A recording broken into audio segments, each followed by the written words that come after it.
కాశ్మీర్లో దాదాపు ఒక 20 మందికి పైగా 26 అంటున్నారు, 28 అంటున్నారు. So around more than 25. Okay, so చనిపోవడం జరిగింది, లేకపోతే ఉగ్రవాదుల చేతిలో చంపడం జరిగింది అనేది. ఎనీ వైలెన్స్, ఎవరైనా ఏ కులమైనా ఏ మతమైనా భారతీయులే. సింపుల్. భారతీయులు కాకపోయినా సరే అక్రాస్ ద వరల్డ్ ఎవరిని చంపే హక్కు లేదు. సమస్యకి శాంతియుతంగా పరిష్కారం రాబట్టవచ్చు. ఓకే, సో ఎవరిని చంపినరు అది ఇన్వెస్టిగేషన్ జరగాలి, దోషులకు శిక్షలు పడాలి. ఎవరైనా సరే, ఏ కులమైనా ఏ మతమైనా ఏ జాతి అయినా ఏ దేశపోడైనా ఎవరైనా సరే. Okay, the culprits have to be punished. కానీ అది ఎంతవరకు నిష్పక్షపాతంగా విచారణ జరుగుతుంది, ఎంతవరకు దోషులకు శిక్షలు పడతాయి, మోడీ గారి ఈ బీజేపీ ఆర్ఎస్ఎస్ ఈ దుర్మార్గుల పాలనలో ఇప్పటివరకు ఎంతవరకు వాటికి శిక్షలు అనేది మనం గమనించాలి. కాంగ్రెస్ హయాంలో మాత్రం ఎలాంటి దాడి జరిగినా అది ఎవరు చేసినా నిష్పక్షపాతంగా విచారణ చేయడం జరిగింది, దోషులకు శిక్షలు వేయడం జరిగింది. అట్లనే ఇంకా అంతకు మించి ఉంటే విదేశాలు అయితే వాళ్ళ మీద కూడా కఠినమైన చర్యలు తీసుకున్నాం గతంలో. కానీ మోడీ గారు వచ్చిన తర్వాత బీజేపీ హయాంలో అప్పుడు వాజ్పేయి గారు ఉన్నప్పుడు కానీ ఇప్పుడు కానీ ఇప్పటివరకు ఎవరికి శిక్షలు పడలేదు, విచారణే జరగలేదు, శిక్షలు అనేది దొరికిబారు.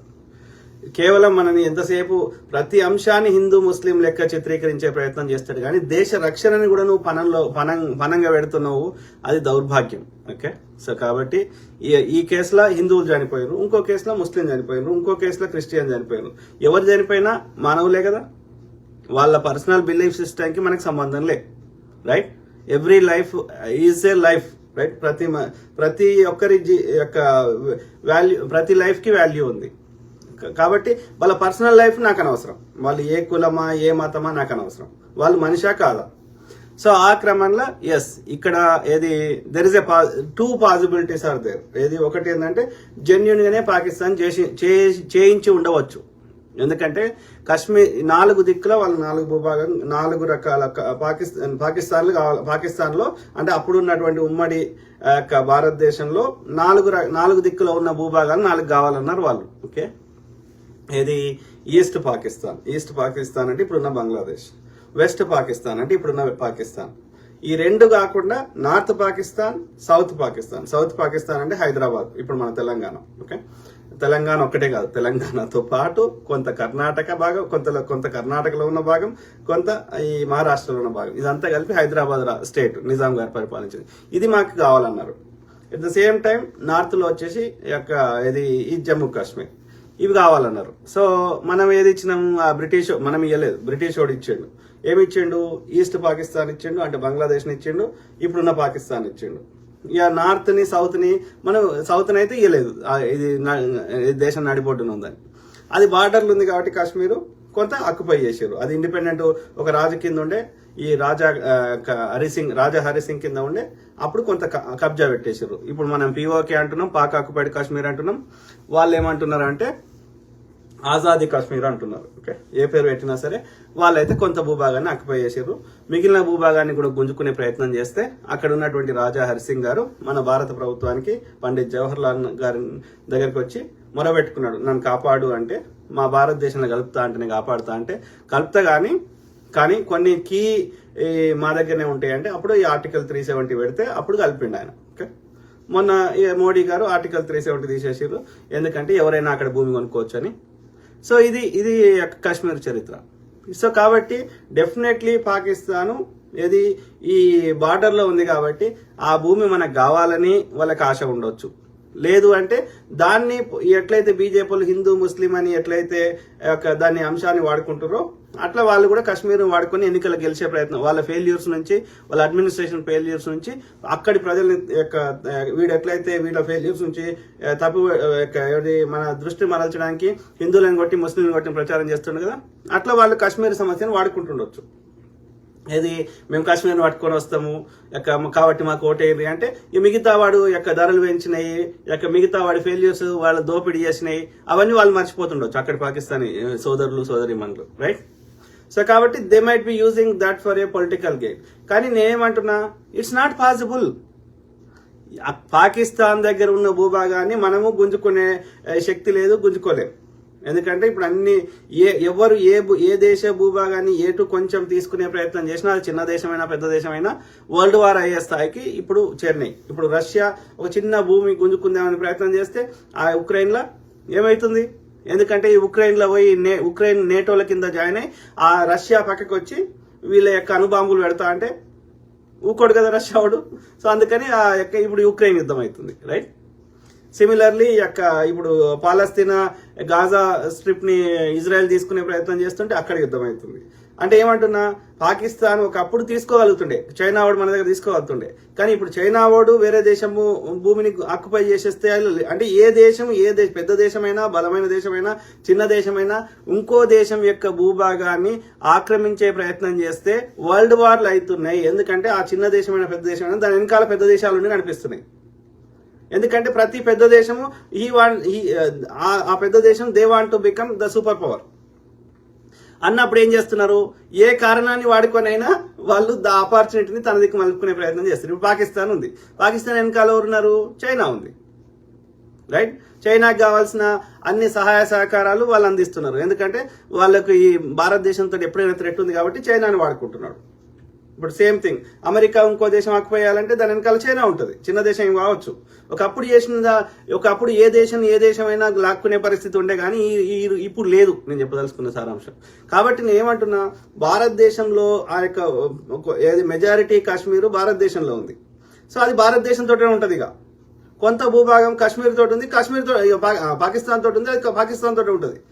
కాబట్టి దీన్ని పర్మనెంట్ గా శాశ్వత పరిష్కారం నీ దగ్గర నువ్వే తీసుకోరనైనా నా దగ్గర నేను ఉంచుకుంటా, మధ్యలో ఈ గొడవ వద్దు, డన్, ఇట్స్ ఓవర్ అన్న కామన్ సెన్స్ వాళ్ళకి ఎందుకు లేదు ఆ పాకిస్తాన్ వాళ్ళకి అనేది ఆలోచించాలి. ఆ దిశగా మోడీ గారు ఇది ఐక్యరాజ్య సమితిలో కానీ భద్రతా సమితిలో కానీ ఇన్ని దేశాలు తిరుగుతాడు, కానీ ఒక్క దేశంతో ఒక డీల్ చేసుకురాడు. దీనికి ఈ సమస్యకి శాశ్వత పరిష్కారం చూపెట్టాలి. మరి ట్రంప్ నా దోస్త్ అంటాడు అన్నప్పుడు ట్రంప్ను ఒప్పించాలి కదా. పాకిస్తాన్ కామ్గారా ఈ భూభాగం రాదు, నువ్వు ఇట్లా పిచ్చి చేయకు, ఇట్లా అటాకులు చేయకని చెప్పాలి కదా.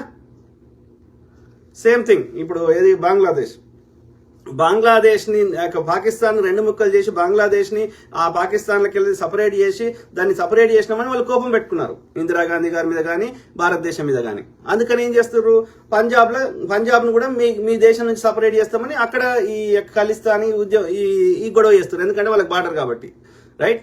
సో ఇవి ఉన్నాయి. పాకిస్తాను వాళ్ళు ఆశపడ్డారు.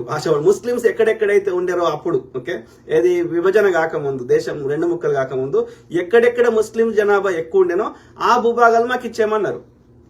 లేకపోతే ముస్లిం రాజులు పరిపాలించిన భూభాగాలు, అది కరెక్ట్ వర్డ్, ముస్లిం ఎక్కువ ఉన్నది కాదు, ముస్లిం రాజులు పరిపాలించిన భూభాగాలు మాకు ఇవ్వమన్నారు. ఏమంటే మనం ఇవ్వలేదు, ఓన్లీ రెండే ఇచ్చినాం. మనం కూడా ఇవ్వలేదు, బ్రిటిష్ వాడు ఇచ్చిండు. ఓకే, గాంధీ గారు ఏమన్నారు, ఏది నా శవమన్న పోవాలి కానీ నేను దేశం రెండు ముక్కలు కానీ అన్నారు. జిన్నా గారు మొండిపాటు పట్టిరు, దానికి అన్ని రకాలు సహకరించింది బ్రిటిష్ వాడు. Okay, simple. ఎందుకంటే బలమైన దేశాలు ఉంటే ఎప్పుడైనా వాళ్ళకి థ్రెట్ కాబట్టి చిన్న చిన్న ముక్కలు వాడికి పగ పెట్టుకున్నాడు, వెళ్ళిపోమంటూ ఉన్నామని పగ పెట్టుకొని అట్లా చేసాడు. సో అయితే ఇక్కడ ఏం చెప్తున్నా, yes, there is a possibility Pakistan చేసి ఉంటుంది. ఓకే, కానీ ఇంకో డౌట్ ఏంటంటే పాకిస్తాన్ వెనకాల ఉండి వీళ్ళే చేయించిర్రా అని కూడా మనకు డౌట్ వస్తుంది. బీజేపీ ఎందుకు డౌట్ వస్తుంది? గతంలో చాలా చేసిర్రు, దొరికిర్రు. కానీ బీజేపీ హయాంలో ఎన్ని దాడులు జరిగినా ఒక్కదానికి విచారణ జరిగేది, దోషులకు శిక్షలు పడే. What is the indication of that? వీళ్ళు ఎప్పుడైతే ఆ దేశాలకు వేసి వస్తారో ఇమ్మీడియట్ గా దాడులు జరుగుతాయి. వాజ్పేయి గారు సంజౌతా ట్రైన్ పట్టుకొని పోయిండు. ఇది సంజౌతా అంటేనే దోస్తీ అని అర్థం, ఓకే, హిందీలో. సో ఎవరితోటి కలిసేసి వచ్చిండు? ముషరఫ్ తోటి కలిసేసి వచ్చిన వారం రోజులకే కార్గిల్ యుద్ధం అవుతుంది. మోడీ గారు ఇన్నిసార్లు చైనాకు వేసి వస్తాడు, రాగానే ఆడ బార్డర్లో చైనా ఆర్మీ ఏదో గొడవ చేస్తుంది. ఇప్పుడు వాళ్ళ యొక్క చైనా మ్యాప్ లో అరుణాచల్ మా దేశందే అని వాళ్ళ మ్యాప్ లో పెట్టుకుంటే సపోర్ట్ చేయడు మోడీ.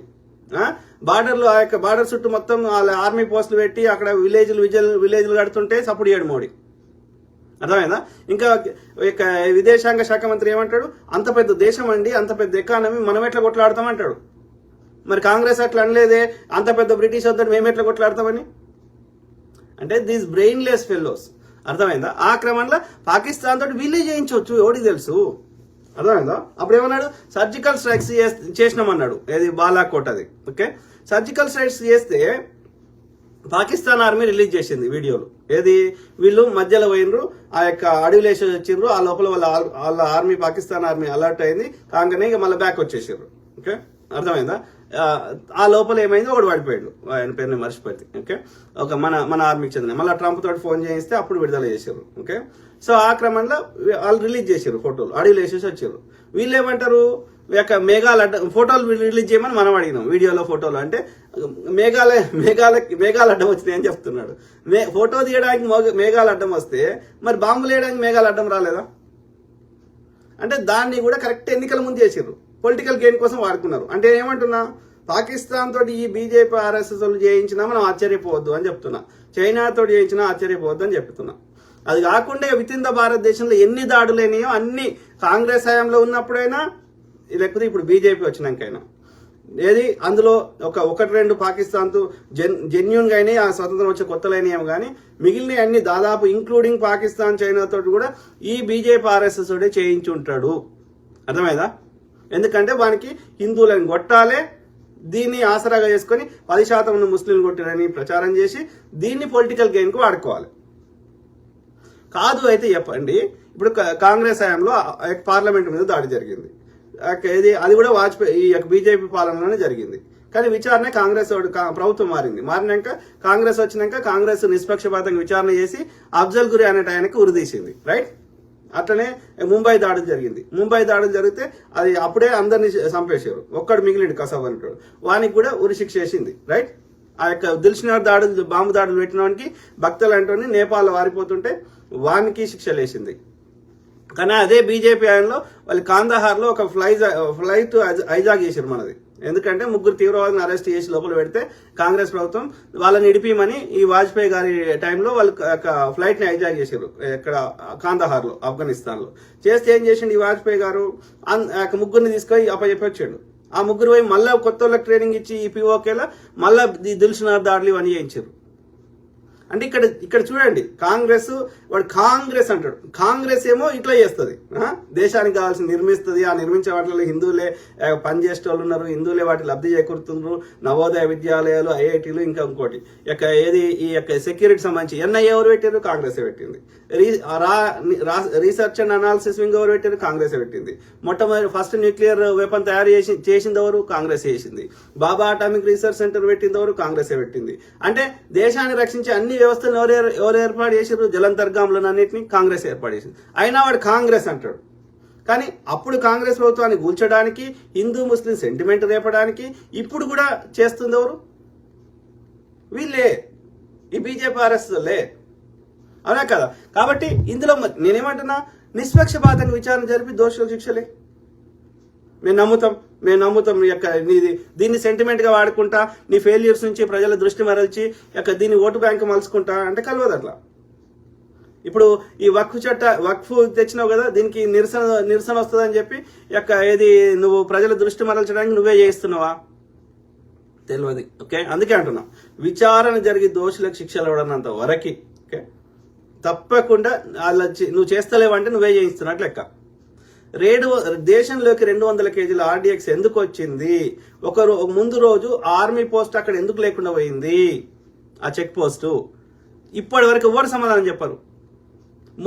మొన్న పార్లమెంట్ ఎన్నికల కంటే ముందు నిండు పార్లమెంట్ లో పొగ బాంబు పెట్టారు. అది కూడా పార్లమెంట్ శాసనాలు చేసే ఎంపీలకే భద్రత లేకపోతే సామాన్యులకు ఎట్లుంటది కదా.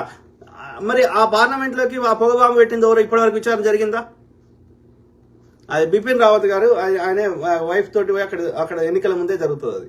అది ఇప్పటి వరకు ఆ బ్లాక్ బాక్స్ ఏముంది, ఎందుకు కారణం ఏంది, వచ్చిందా బయటకి? కాంగ్రెస్ హయాంలో అట్లా లేకుండే, ప్రతి విచారణ నిష్పక్షపాతం జరిగింది, దోషులకు శిక్షలు పడ్డాయి. అంటే అర్థం ఏంది, వాళ్ళకి విచారణ చేస్తే ఏమవుతుంది, వీళ్ళే దోషులు అని తేలుతుంది, శిక్షలు వీళ్ళకే పడతాయి. కాబట్టి వీళ్ళు చేయరు, కేవలం ఆ పూటకి ఎన్నికల ముందు ఆ సెంటిమెంట్ వాడుకొని గెలిచే ప్రయత్నం చేస్తారు. అవునా కదా మిత్రులారా? ఆలోచించండి, ఈ దుర్మార్గులు ఉన్నారు. ఓకే, చూద్దాం. ఇది జమ్మూ కాశ్మీర్ పహల్గామ్ లో జరిగిన ఉగ్రదాడిని నేను తీవ్రంగా ఖండిస్తున్నాను. ఇది ఇది పాకిస్తాన్ చేయించడానికి ఆస్కారం ఉంది. ఎందుకంటే ఆ JD Vance America vice president వస్తున్నాడు కాబట్టి ఇప్పుడు చేస్తే అది ఎక్కువ అటెన్షన్ వస్తుంది కాబట్టి దెర్ ఇస్ ఎ పాసిబిలిటీ. కానీ అదొక్కటే కాకుండా నాకు ఈ బీజేపీ ఆర్ఎస్ఎస్ల మీద ఈ మోడీ మీద కూడా డౌట్ ఉంది. ఓకే, ఇది జమ్మూ కాశ్మీర్లో ఉగ్రదాడి ఖండించిన అసదుద్దీన్ ఓవైసీ, జమ్మూ కాశ్మీర్లో అమిత్ షా అత్యున్నత సమీక్ష చర్యలు. వాళ్ళు నువ్వు నిష్పక్షపాతంగా విచారణ చేసినప్పుడు లెక్క. ఏది యొక్క మరి ఇప్పుడు కాంగ్రెస్ అంటివి, వాడు కాంగ్రెస్ కాబట్టి వాడు యొక్క విచారణ వాని మీద బురద తల్లుతీవి. మరి నువ్వు హిందువుల కోసమే అవతరించిన అవతార పురుషుడు అన్నప్పుడు, నీ దగ్గర ఇన్ని రకాల వ్యవస్థలు ఉన్నప్పుడు, ఇన్ని యొక్క నిఘా సంస్థలు ఉన్నప్పుడు మళ్ళీ అయినా ఎందుకు జరుగుతున్నాయి ఆలోచించండి. విచారణ ఎందుకు జరుగుతలేదు? దోషులకు ఎందుకు శిక్షలు పడతలేవు? అంటే సెంటిమెంట్ను వాడుకుందాం. ఓకే, అర్థమైందా మిత్రులారా? ఇది ఇక అవి కాకుండా ఎన్ని జరిగినాయి ఇప్పటివరకు? పుల్వామా దాడి, మాలేగావ్, కోరేగావ్, భీమేగావ్, ముంబై దాడులు, పార్లమెంట్ మీద దాడి, కార్గిల్ యుద్ధము, కాశ్మీర్ పండిట్ల మీద దాడులు, మణిపూర్ల గొడవలు, గ్రాహం స్టెయిన్స్ హత్య, పండ్ల వ్యాపారం మీద దాడులు, హిజాబ్ గొడవలు, మసీదుల ముందుకు పోతారు, జై శ్రీరామ్ అంటారు, ముస్లిం మహిళలను పట్టుకొని హోలీ పూస్తారు. ఇక మణిపూర్ ఎన్ని రోజులు ఇప్పటివరకు మణిపూర్ మీద ఒక్కసారి ఎవరైనా మాట్లాడిరా హోంశాఖ మంత్రిగా? వీళ్ళు రాగానే బీజేపీ పాలనలోనే ఎందుకు జరుగుతాయి? ఎందుకు దోషులకు శిక్షలు పడాయి? ఆలోచించండి దయచేసి. గుళ్ళు కూల్చడాలు ఇట్లా ఒకటా రెండా? మళ్ళీ ఒక్క దానికి విచారణ జరగదు. ఇది సో ఆ క్రమంలో ఇది వీళ్ళు గొప్ప చెప్తారు కదా, వీళ్ళ కాలంలో అటాక్ జరగలేదు, అన్ని కాంగ్రెస్ హయాంలో జరిగినాయని. కాంగ్రెస్ హయాంలో చేసింది ఇల్లే. ఓకే, కానీ అక్కడ దోషులకు శిక్షలు పడ్డాయి, మళ్ళీ కాకుండా చర్యలు తీసుకున్నాం. కానీ ఇప్పుడు చూడు, ఇప్పుడు తమిళనాడులో ఎన్ని ఎక్కువ దాడులు జరుగుతున్నాయా? బీజేపీ పాలిత రాష్ట్రాల్లో ఎక్కువ దాడులు జరుగుతున్నాయా? మీరే చెప్పండి, కామన్ సెన్స్ వాడండి. టెర్రర్ అటాక్స్ అంటారు మోడీ ప్రధాని అయినాక ఎక్కడెక్కడ జరిగినాయి?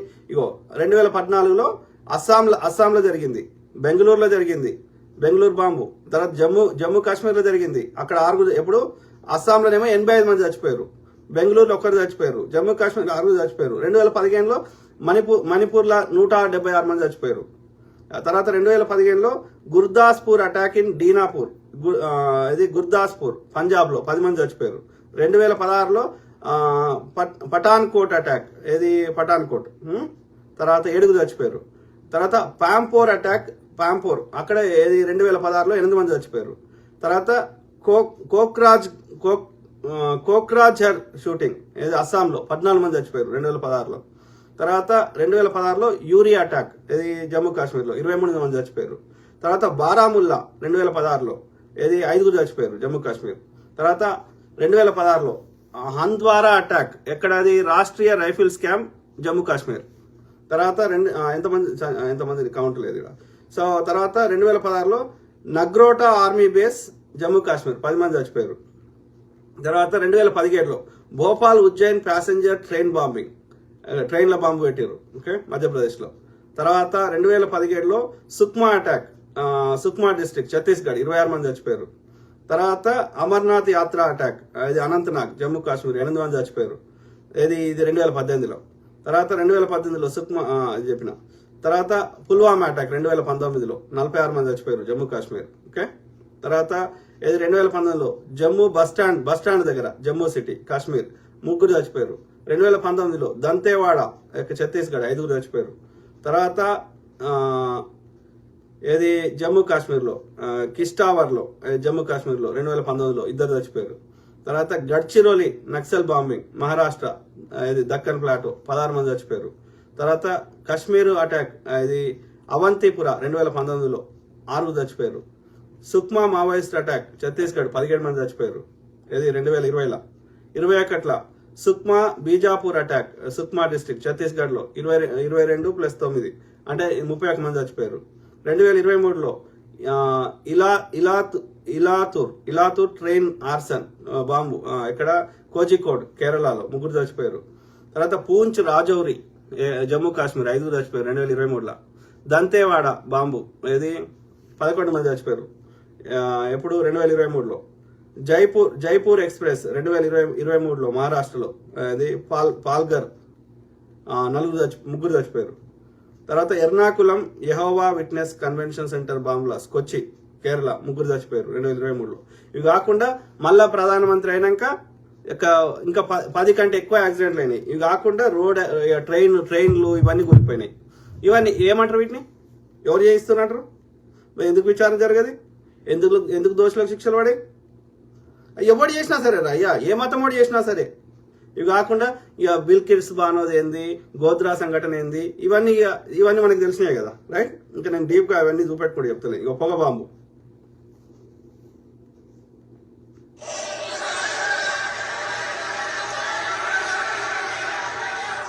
మరి ఇప్పటివరకు ఎందుకు శిక్షలు పడలేదు చెప్పండి కదా?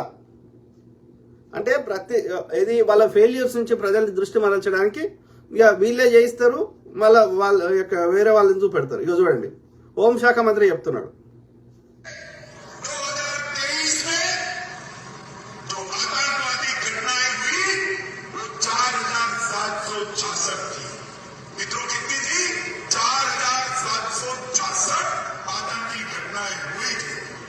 అర్థమైందా?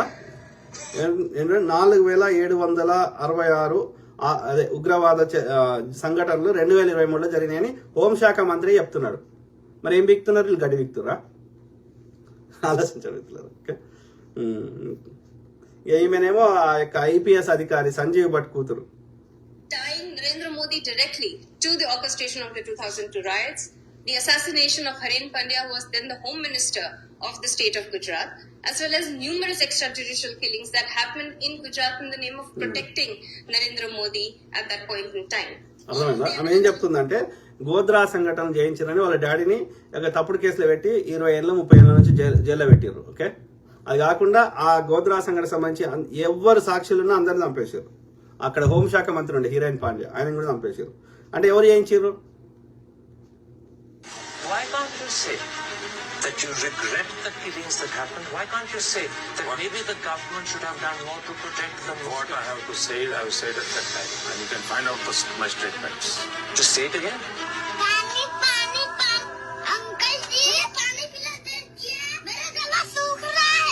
इनका हिंदुस्तान के प्रधानमंत्री के साथ क्या रिश्ता है और कैसा रिश्ता है? देश जानना चाहता है, तो देश जानना चाहता है। ये देखिए रिश्ता। प्लीज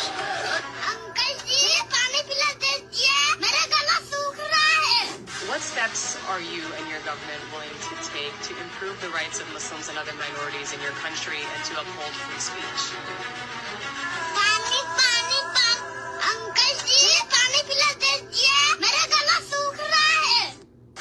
అర్థమైందా మిత్రులారా? అర్థమైందా? తెలిసిపోతుంది, ఆ ముఖంలో తెలిసిపోతుంది ఎవరు ఏందనేది. అర్థమైందా?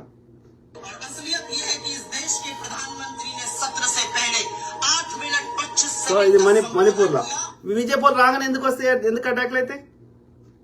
ఎవరు పెట్టారు మణిపూర్లో మంటలు? ఆలోచించండి. The bulldozing of Muslim homes, it marks a moment in time where you're seeing a transition from a sort of fragile, flawed democracy transitioning pretty openly. So basically ఏం చెప్తుంది అక్కడ? ఏది బుల్డోజర్లు పెట్టి అన్ని ముస్లిమ్స్ ఇల్లు కూలగొడుతుందని చెప్తున్నది. ఓకే, ముస్లింలను ఇబ్బంది పెడితే హిందువులకు మంచి చేసినట్టు కాదు, అందరికి దరిద్రం చేస్తున్నావు నువ్వు, వాళ్ళని బూచిగా చూపెడుతున్నావు అంతే. ఇక గాంధీని చంపింది అయితే అందరికి తెలుసు కదా.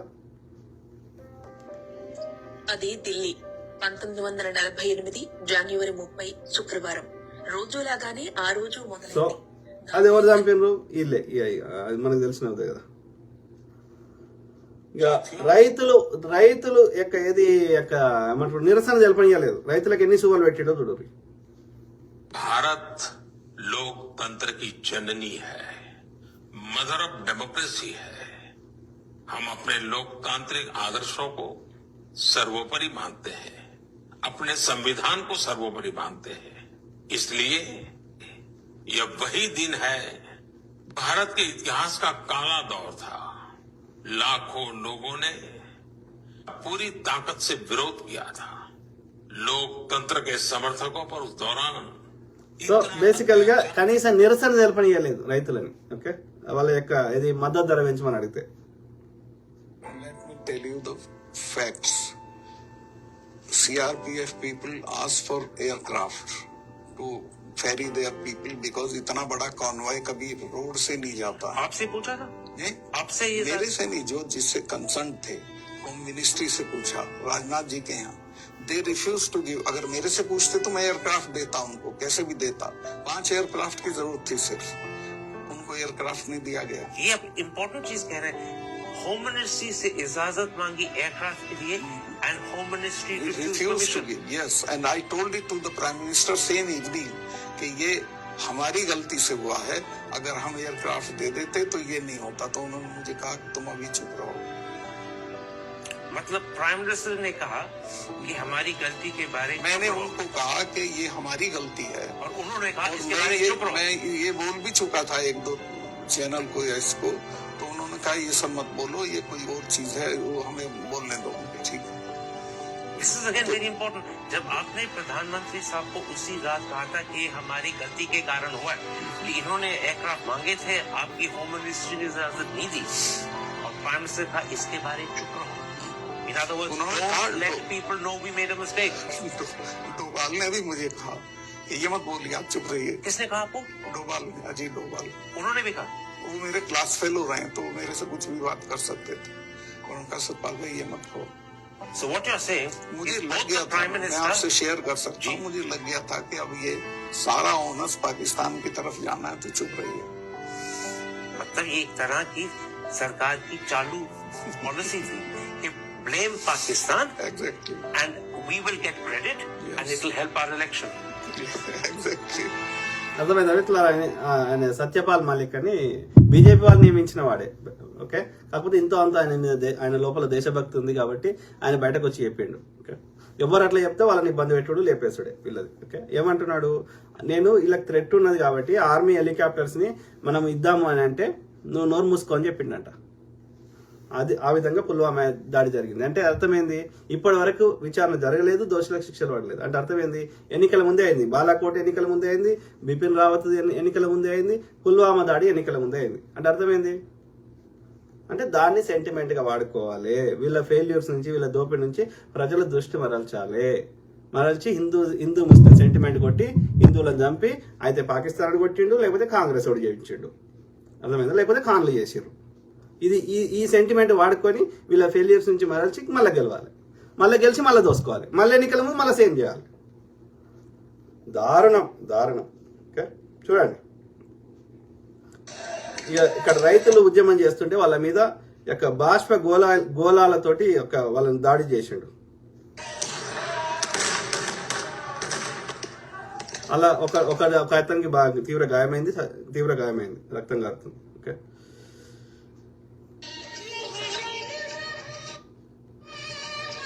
ఓకే, చూడండి ఎట్లా బుల్డోజర్ తోటి ముస్లింల ఇల్లు అందరి ఎట్లా కొడుతున్నారు. అర్థమైందా? ఇక ఈడేమో బీజేపీలో జాయిన్ అయ్యిండు. ఈడోడు సంజయ్ సరోజ్ అనే వ్యక్తి 2018లో బీజేపీ వాళ్ళే లష్కర్ తోయిబా ఉగ్రవాద సంస్థకు చందా ఇచ్చినందుకు అరెస్ట్ అయ్యాడు.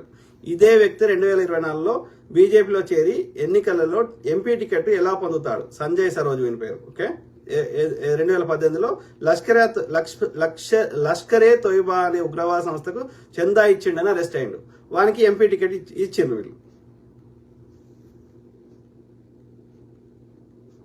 గాలి జనార్దన్ రెడ్డి ఎన్ని వేల కోట్లు దోసుకున్నాడని సిబిఐ కేసుకుని ఆయనని ఇలా జాయిన్ చేసుకున్నాడు బీజేపీలో. అంటే వీళ్ళకి ఎథిక్స్ మోరల్స్ లేవు. ఫైనాన్షియల్ ఫ్రాడ్ కానీ ఈ దాడులు కానీ అంటే వీళ్ళే చేయిస్తారు, డైరెక్ట్ కానీ ఇండైరెక్ట్ కానీ మనం అర్థం చేసుకోవాలి. చూడండి, ఇది మనకు ఆధారం కూడా ఉంది ఇక్కడైతే.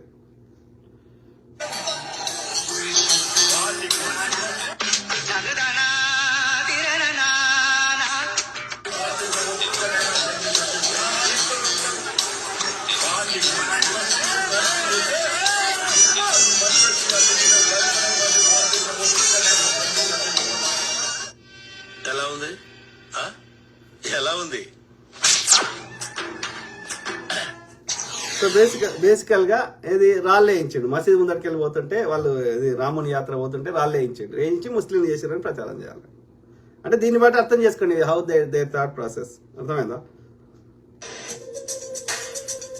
పుల్వామా చెప్పిన ఇట్లనే ఈ పెద్ద ఆయన చెప్తున్నాడు మొత్తం చెప్పకుండా అందుకే ఫాస్ట్ ఫాస్ట్ చూపెడుతున్నా. जब कोई कांग्रेस करता था तब मोदी कहते थे कि क्या इटली से लाया क्या, तो आज हम भी कहना चाहिए कि क्या मोदी के बाप के घर से लाया क्या. एक ही बार उन्होंने बम स्फोट किए, वो उस समय सभी आरएसएस के पदाधिकारी बम स्फोट में शामिल थे. और मैंने कई बार कहा कि भागवत आईएसआई से पैसे लेता है, पाकिस्तान से पैसे लेता है. 24 करोड़ लिए कि प्रज्ञा ठाकुर और कर्नल पुरोहित का సో डायलॉग. దాన్ని బట్టి ఏమర్థమవుతుంది, పాకిస్తాన్ తరఫున వీళ్ళే చేస్తారు దాడులను మనం గమనించాలి. పెద్ద ఆయన అనుభవంతో ఆయన చేసిన ఇన్వెస్టిగేషన్ బట్టి చెప్తున్నాడు. ఓకే, ఇట్లాంటివన్నీ రాకుండా ఆ పుస్తకాలు గాలబెట్టుడు, బ్యాన్ చేసుడు, వాళ్ళ ఆ యొక్క సంబంధిత వ్యక్తులను చంపేసుడు. कि प्रज्ञा ठाकुर आदमी देंगी और कर्नल पुरोहित आरटीएस देगा और हम सब मुस्लिम बस्ती में बम स्फोट करेंगे. इनको ना देश का भला करना है. मैं तो कहता हूं कि सही मायने में ये लोग देशद्रोही है. जो भी देश में दंगे होते हैं, बम स्फोट होते हैं, 18 बम स्फोट करवाए, फायदा किसको हुआ? नाम तो मुस्लिमों को लिया. यदि हम तो सब कमीशन की बात करते हैं कि जहां भी दंगे हुए, जब भी दंगे हुए, सब इन्होंने करवाए. बाबरी मस्जिद गिराई, फायदा किसको हुआ? ఒకటే బ్రదర్, ఒకటే మిత్రులు, अहमदाबाद हुआ. ఈ దుర్మార్గులు మన భారతదేశం వాళ్ళు కాదు కాబట్టి భారతదేశం మీద ప్రేమ ఉండదు. ఓకే, గతంలో చెప్పినట్టుగా వీళ్ళు ఆర్యులు కాబట్టి మిగతా ఎవ్వరి మీద కూడా ఉండదు. అందులో ఎక్కువ జనాభా ఎవరు ఉన్నారో వాళ్ళకి ఎక్కువ నష్టం జరుగుతుంది. కాబట్టి హిందువులే ఉన్నారు కాబట్టి, మూలవాసులు ఉన్నారు కాబట్టి వీళ్ళకి నష్టం జరుగుతుంది. సో ఆర్యులు ఈ ఆర్యులది బీజేపీ, ఆర్ఎస్ఎస్ ఆర్యులది. गोधरा हुआ, फायदा किसको? आरएसएस के तमाम संगठन इस वक्त मौजूद हैं. आपको मालूम है कि आज ही महापंचायत होनी थी, लेकिन दंगा करने में कोई ब्राह्मण बनिया आके खुद दंगल में जाता है. एक ही बार उन्होंने बम स्फोट किए, वो उस समय सभी आरएसएस के पदाधिकारी बम स्फोट में शामिल थे. కార్యాలయంలో బాంబులు తయారు చేస్తున్నప్పుడు అవి ఈ బ్రదర్ పేరు కాంబ్లే బ్రదర్. ఆర్ఎస్ఎస్ మరియు బజరంగ దళకు చెందినటువంటి కొంతమంది తీవ్రవాదులు బాంబులు తయారు చేస్తూ ఉండగా అవి పేలి ఇద్దరు చనిపోయారు, 4 గాయాలు. ఆర్ఎస్ఎస్ కార్యాలయంలో 2006లో కొంతవరకు మీడియా కవర్ చేసింది. ఏదైతే 2002 నుండి సీరియస్ గా బాంబ్ బ్లాస్టింగ్ జరుగుతున్నప్పుడు మీడియా చేసిన హంగామా ఏదైతే ఉందో, 2006లో ఆర్ఎస్ఎస్ కార్యాలయంలో బాంబు పేలుడిని పెద్దగా చూపించలేదు. కొన్ని రోజుల్లో జనం మర్చిపోయినరు. కానీ 29 సెప్టెంబర్ 2009 మాలేగావ్ లో బాంబు పేలుడు జరిగింది. మహారాష్ట్ర మాలేగావ్ లో బాంబు పేలుడు జరిగిన తర్వాత చాలా మంది చనిపోయారు, చాలా మంది గాయాలైనాయి.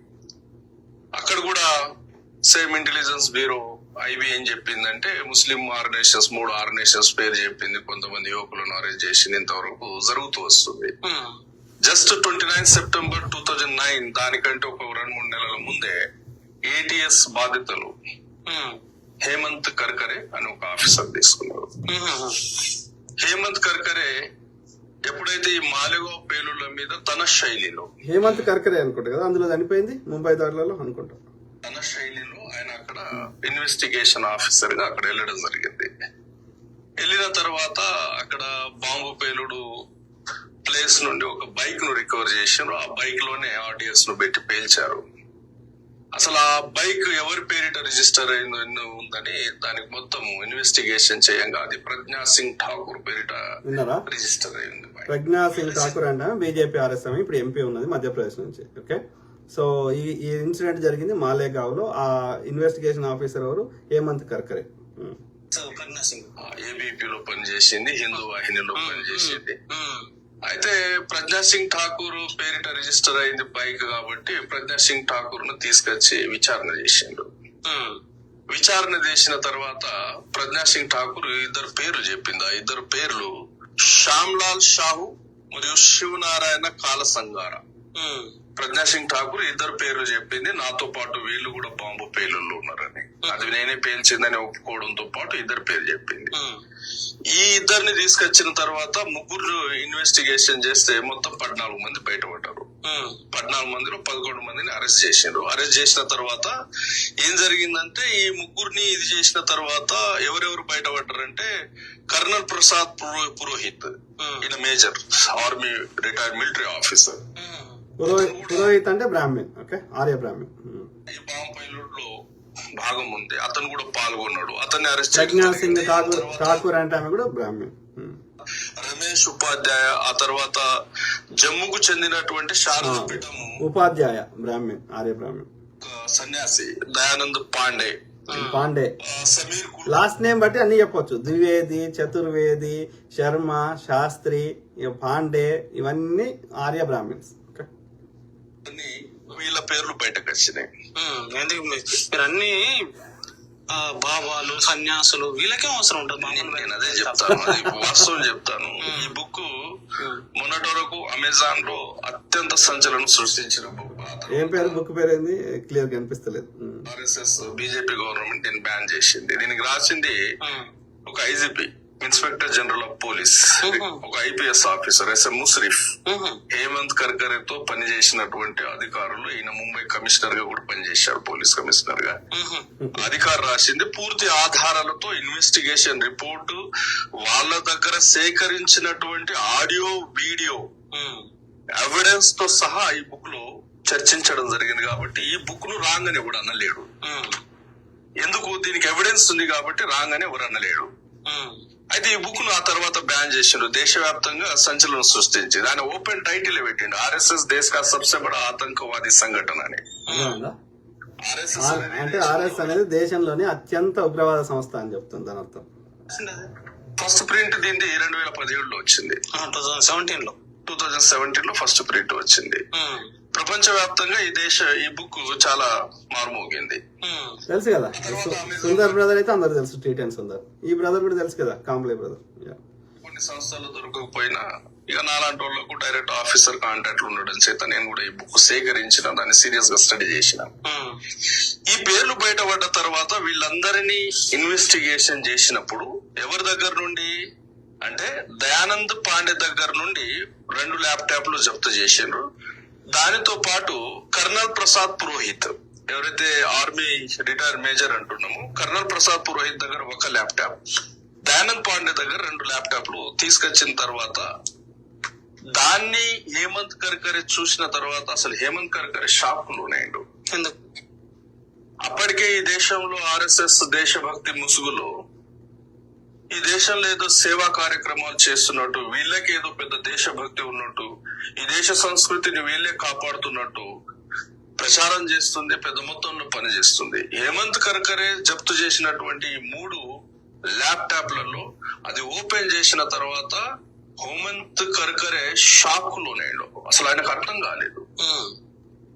ఆర్ఎస్ఎస్ ఆధ్వర్యంలో నడుస్తున్నటువంటి అభినవ్ భారత్ లాంటి సంస్థలు, ఆర్ఎస్ఎస్ డైరెక్షన్ లో పనిచేసే అభినవ్ భారత్, బజరంగ్ దళ్ లాంటి సంస్థలు ఈ దేశంలో పేలిన ప్రతి బాంబు కూడా ఆర్ఎస్ఎస్ పేల్చిందని హేమంత్ కర్కరే ఆ 3 ల్యాప్టాప్ లో ఉన్నటువంటి ఇన్ఫర్మేషన్ ను బట్టి నిర్ధారణ చేశాడు. నిర్ధారణ చేయడంతో పాటు ముంబై హైకోర్టులో ఛార్జ్ షీట్ ఫైల్ చేసేటప్పుడు దాంట్లో మొత్తం ఆ 3 ల్యాప్టాప్ లో 40 ఆడియో వీడియోలు ఉన్నాయి. ఆ 40 ఆడియో వీడియోలో 3 ఆడియో మరియు వీడియోలు దాన్ని వర్డ్స్ లో కన్వర్ట్ చేసుకొని ముంబై హైకోర్టు కు సబ్మిట్ కూడా చేయడం జరిగింది చార్జ్ షీట్ లో. అర్థమైందా? ఐ స్ట్రాంగ్లీ బిలీవ్ భారతదేశంలో నాటి నుంచి నేటి వరకు, ఇప్పుడు స్వతంత్రం వచ్చినాకనే కాదు, నాటి నుంచి ఈ ఆర్యులు దేశానికి వచ్చినప్పటి నుంచి ఇప్పటి వరకు ఏ దాడి ఎవరి మీద జరిగినా ఆర్య బ్రాహ్మణుల మీద తప్ప మిగతా ఎవరి మీద జరిగినా, ముఖ్యంగా హిందువుల మీద జరిగినా, అవన్నీ ఈ ఆర్యులే జయించారు. Okay, simple. RSS nothing but ఆర్యుల సంస్థ, సింపుల్. ఆర్య బ్రాహ్మణుల సంస్థ, చిత్ప్లవన్ ఆర్య బ్రాహ్మణులు, నార్త్ ఇండియన్ తెల్లతోలున్న బ్రాహ్మణులు. దేశంలో పేలిన ప్రతి బాంబు 2008లో హేమంత్ కర్కరే మాలేగావ్ బాంబు పేలుడిని తనదైన శైలిలో ఇన్వెస్టిగేషన్ చేసినప్పుడు, వీళ్ళందరూ బయటపడ్డప్పుడు వీళ్ళ దగ్గర నుండి సేకరించినటువంటి ల్యాప్టాప్ లో వాళ్ళు జరిపినటువంటి మీటింగ్లు ఏవైతే ఉన్నాయో రికార్డ్ అయి ఉన్నాయి. ఆ రికార్డ్ అయిన మీటింగ్స్ ను చూసి హేమంత్ కర్కరే షాక్ అయిపోయాడు. ఈ దేశంలో పేలిన ప్రతి బాంబు కూడా ఆర్ఎస్ఎస్ పేల్చింది. హైదరాబాద్ లో పేలిన బాంబులు ఆర్ఎస్ఎస్ పేల్చింది. అజ్మీర్ లో పేలిన బాంబు ఆర్ఎస్ఎస్ పేల్చింది. మొత్తం ఇన్ఫర్మేషన్ ఆ ల్యాప్టాప్ లో ఉంది. ఆ ల్యాప్టాప్ ను సేకరించాడు, దాన్ని వర్డ్ లో కన్వర్ట్ చేశాడు. ఆ తర్వాత హేమంత్ కర్కరే తీవ్రవాదుల దాడులో హతమయ్యాడు. 2011లో హతమయ్యాడు. Okay, including Pakistan, including China తోటి వీళ్ళే చేయించారని అంట. ఇప్పుడు కూడా చేయించుంటాం. తీవ్రవాదుల దాడుల పేరిట ఆర్ఎస్ఎస్ హతం చేసింది అనేది చూడాలా. దాని మీద కూడా ఈ ఆఫీసర్ హూ కిల్డ్ కర్కర్ అనే పుస్తకాన్ని రచించడం జరిగింది. దాంట్లో క్లియర్ గా సమాచారం ఇచ్చాడు. ఖచ్చితంగా హేమంత్ కర్కరే తీవ్రవాదుల దాడుల్లో చనిపోలేదు, ఆర్ఎస్ఎస్ వాళ్ళే చంపారు. ఆయన క్లియర్ గా చెప్తున్నాడు. ఆయన అక్కడ వాడినటువంటి బుల్లెట్స్ కావచ్చు, ఫైర్ చేసినటువంటి డైరెక్షన్ కావచ్చు, తీవ్రవాదులు ఉన్నటువంటి డైరెక్షన్ కావచ్చు, అన్ని కోణాల్లో ఆ పుస్తక రచయిత మాజీ పోలీస్ అధికారి చాలా క్లియర్ గా చెప్తున్నాడు. హేమంత్ కర్కరే తీవ్రవాదుల దాడులు హతం కాలేదు, ఆర్ఎస్ఎస్ వాళ్ళే కాల్చి చంపారని కంక్లూషన్ కి వచ్చాడు హుకిల్ కర్కరేలో. ఎందుకంటే ఎలాంటి ఆధారాలు ఉన్న వాళ్ళని కూడా చంపేస్తారు. గుడ్ ఎగ్జాంపుల్ గోద్రాలో హోంశాఖ మంత్రి హిరేన్ పాండ్యా. ఆయనేమో ముస్లిం కాదు, ఆయనేమో పాకిస్తానోడు కాదు, చైనోడు కాదు. ఆయన జెన్యూన్ ఒక భారత సంతతికి చెందిన వ్యక్తి. దట్ టు బి అతను ఒక బ్రాహ్మణ అధికారి. కులం ప్రస్తావన చేయకూడదు. మేమెప్పుడు యాక్టివిస్టులు మాట్లాడేటప్పుడు బ్రాహ్మణ అనే పేరు వాడతాం. మా పోరాటం బ్రాహ్మణవాదంతో, బ్రాహ్మణులతో కాదు. అందరు చెడ్డ వాళ్ళు అన్నట్లేదు. వాదం చెడ్డది, వాదంతో పోరాటం చేస్తున్నాం. ఆ వాదం చెడ్డ కార్యాలయం అంటే we're fighting with the Brahman ideology, the Brahman supremacy ideology. Okay, so బ్రాహ్మణులు కూడా 1-2% మంచి వాళ్ళు ఉండొచ్చు, వాళ్ళ గురించి మేము మాట్లాడతలేం. కరెక్ట్. సో అయితే ఇక్కడ ఓవరాల్ ఆ కాంబ్లే బ్రదర్ చెప్పిన దానిలో మనం గమనించాల్సింది ఏంటంటే భారతదేశంలో జరిగిన ఇంక్లూడింగ్ చైనా, పాకిస్తాన్ తోటి జయిస్తుంది ఈ దుర్మార్గులు, ఈ ఆర్యులే. ఓకే, సో ఈ నిజమైన దేశభక్తులకి తట్టుకోలేకపోతున్నాం. అది హిందూ కావచ్చు, ముస్లిం కావచ్చు, క్రిస్టియన్ కావచ్చు. Arya is not Hindu. Simple. ఇంకో పోలీస్ అధికారి చెప్తుంది, విందాం. बिल्किस बानो का गैंग रेप, ये सब पता 2000 के आसपास उसकी बेटी को मार दिया गया, 7 शायद और लोगों को मार दिया गया, उसकी फैमिली के 14 लोगों को. So gang rape with mass murder. इस केस को गुजरात में चला नहीं पाई सरकार, वहाँ एटमॉस्फेयर खराब था. महाराष्ट्र में चलाया गया, इसमें 11 लोगों को आजीवन कारावास हुई. पिछले साल ये सुनने में आया उनको माफ कर दिया गया, जितनी सजा भुगती उनको छोड़ दिया गया. वो आरोपी बाहर निकल रहे हैं जेल से, तो उनको हार पहनाए जा रहे हैं. सारे देश में लोगों को बड़ा आक्रोश आया. Gang rape and mass murder और को तो हार पहनाया जा रहा है. पीआई फाइल किया और भी 2 PILs फाइल हुई. अब ये केस सुप्रीम कोर्ट में आया. वो 11 लोगों ने इतने पावरफुल एडवोकेट्स, कोर्ट ने कहा कि वो 11 को जो रिमिशन दिया गया वो गलत है. सुप्रीम कोर्ट ने एक्सेप्ट किया और वो जो 11 गैंग रेप के आरोपी हैं, मास मर्डर के आरोपी हैं, उनको जेल में वापस भेजा. इसमें 2 मैसेजेस बहुत क्लियर. महिला अत्याचार जो है उसमें धर्म जाति का वो नहीं है. ये सेंटेंसिंग जज था, उसका ओपिनियन लेना चाहिए आपको वो बाहर छोड़ने के लिए. उसका ओपिनियन इनको छोड़ने के विरुद्ध था. CBI की जिस इन्वेस्टिगेटिंग ऑफिसर ने इन्वेस्टिगेट किया था उसने भी अपोज किया था. फिर भी गुजरात सरकार ने छोड़ दिया. सबको डर क्यों लगा था इस केस का? लोग डरा रहे थे. लोग क्यों डरा रहे थे? तो तुम रिटायर हो. दूसरा, एक टाइम हिंदुत्व का राज है, महिला तो मुस्लिम है, हमारे अगेंस्ट आ जाएंगे ये सारे रिलीजियस एलिमेंट्स. और मेरे सारे ग्रुप को लगा कि इस केस में ना रिलीजन डजंट मैटर. అర్థమైందా? అంటే ఇక అట్లా ఎవరినైనా చంపేస్తారు. వాళ్ళ బ్రాహ్మణ సుప్రీమసీని ఎవరు ప్రశ్నించినా, లేకపోతే వాళ్ళ యొక్క వికృత చేష్టల్ని ఎవరు ఇది చేసినా, వాళ్ళ విక్టిమ్స్ తో పాటు న్యాయం కావాలని కోరేటోళ్ళని కూడా చంపేస్తారు. అంటే ఎంత దుర్మార్గులు అర్థం చేసుకోండి. అక్కడ యూపీలో అదేంది బిడ్డను చంపిన తల్లిదండ్రులు కేసు పెడితే తల్లిదండ్రులు చంపేశారు. ఆమె పేరేంది, అమ్మాయి పేరు దళిత గర్ల్, ఆమె పేరు మర్చిపోయారు. సో ఇట్లా ఈ దుర్మార్గులు అన్నట్టు వీళ్ళు. खून की होली आप जैसे पॉलिटिशियन खेलते हैं, पुलिस नहीं. मंदिर मस्जिद के नाम पर देश को लड़वाया किसने? तुमने. बिहार में यादवों को ब्राह्मण से, यूपी में ठाकुरों को दलित से, और गुजरात में हिंदू को मुसलमान से लड़वाया किसने? तुमने. चंद वोटों की खातिर भाई से भाई को लड़वाकर उनकी लाशों पर सत्ता की रोटी सेकना आप जैसे नेताओं का काम है. खून की होली आप जैसे व्हाट्सएप माफिया के मेनली 4 डिपार्टमेंट्स हैं। पहला डिपार्टमेंट है रेशियल या रिलीजियस प्राइड। एक आम आदमी को बहकाने के लिए शुरुआत से नफरतखोर मैसेजेस काम नहीं करेंगे। शुरू के मैसेजेस प्राइड पर फोकस करेंगे ताकि आप इनके जाल में फंसो। ये देखो हम हिंदू कितने महान लोग थे, हम सब कुछ जानते थे। हमारा इतिहास दुनिया का सबसे महान इतिहास है और हमारा कल्चर दुनिया का सबसे बेस्ट कल्चर है। डिपार्टमेंट नंबर 2 विक्टिमाइजेशन और सेल्फ पिटी। एक बार आपको गर्व और अहंकार के इमोशन से नहला दिया गया तो उसके बाद आपको विक्टिम बनाया जाता है। ऐसे मैसेजेस आपके पास आते हैं जो बताते हैं कि कैसे सदियों से हम हिंदुओं पर अत्याचार हो रहा है। ये देखो हम कितने बड़े विक्टिम हैं। हजारों सालों से इन लोगों ने हमें कभी उठने नहीं दिया ऊपर। एक बार आप इस पे विश्वास करने लग गए तो కరెక్ట్ కాకపోతే ఎవరు చేసిండ్రు, ఎవరు ఆర్యులు చేస్తున్నారు మమ్మల్ని హిందూ మూలవాసులని అనార్యులని. Department number 3 you are in danger. आप पर ना सिर्फ सदियों से अत्याचार हो रहे हैं बल्कि आप आज अभी भी खतरे में हो। हर हफ्ते हर दिन आप पर झूठे मैसेजेस की बौछार करी जाती है। ये देखो ये आपके घरों के अंदर आपको मार देंगे। ये देखो वहां पर क्या हुआ। ये देखो वहां पर कैसे साधुओं को मार दिया। आपके साथ भी हो सकता है किसी दिन। और कौन है ये लोग जो आपके पीछे पड़े हैं? ये मुस्लिम्स हैं, क्रिश्चियंस हैं, खालिस्तानी हैं और जो आदमी एंटी बीजेपी है वो सब इनके साथ मिले हुए हैं। कांग्रेस, आम आदमी पार्टी, सारी ऑपोजिशन पार्टी, इंटरनेशनल एजेंसी सब आपके खिलाफ है। आप खतरे में हो और जब ये डर आपके अंदर भर दिया जाएगा, इस डर को बचाने के लिए आएगा डिपार्टमेंट नंबर 4 मोदी की कल्ट ऑफ पर्सनालिटी। कौन आपको बचाएगा? मोदी जी आपको आकर बचाएंगे। मोदी जी हमारे लॉर्ड एंड सेवियर है। व्हाट्सएप मैसेजेस पर आपको एहसास दिलाया जाएगा कि मोदी कोई इंसान नहीं, वो तो कृष्ण के अवतार है, राम के अवतार है। అర్థమైందా how the things work? Okay, yes నేను అంటున్నా, ఎస్ ఏది ఆర్యులతోటి అందరికీ డేంజరే ఉంది. ముస్లిమ్స్, క్రిస్టియన్స్, యూదులు, లేకపోతే బుద్ధిస్టులు, జైనులు, సిక్కులు, అట్లనే అందరికంటే ఎక్కువ థ్రెట్ ఉన్నది హిందువులకి, అనార్యులకి, మూలవాసులకి, రాక్షసులకి, అసురులకి. ఓకే, కాబట్టి ఆర్యులని వాళ్ళ దేశానికి పంపించాల్సిందే, వెళ్ళగొట్టాలి. వీడు ఏం చేసినావురా, నీకు ఎందుకు ఓటేయాలరా అడిగితే ఏం చెప్తుండో చూడు ఈ బీజేపీ.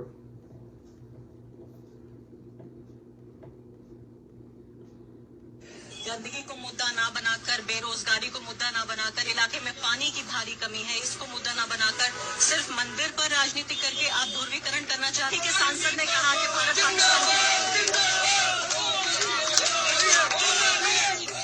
మనకి ఎందుకు ఓటేయాలి, మందిరం పేరు చెప్పి రాజకీయం చేస్తున్నాం అంటే జై శ్రీరామ్ జై శ్రీరామ్ అనుకుంటూ పోతున్నాడు. ఇది దుర్మార్గులు.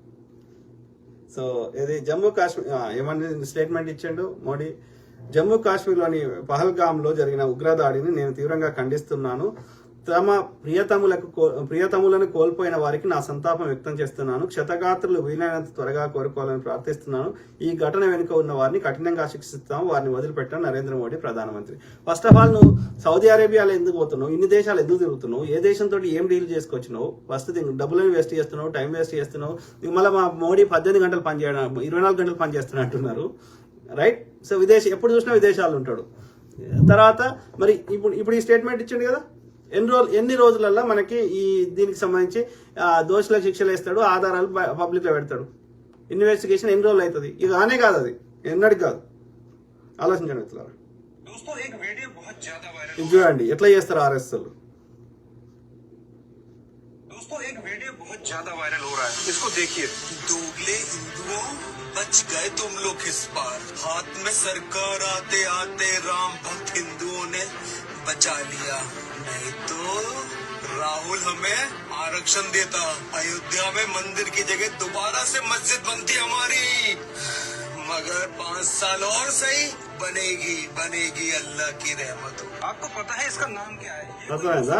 ఆయన చూస్తే ఎట్లున్నాడు, అచ్చం ముస్లిం లెక్క లేడు, మీసాలు, ఈ టోపీ, కాటిక, రైట్, ఆ ఎక్స్ప్రెషన్స్, రైట్.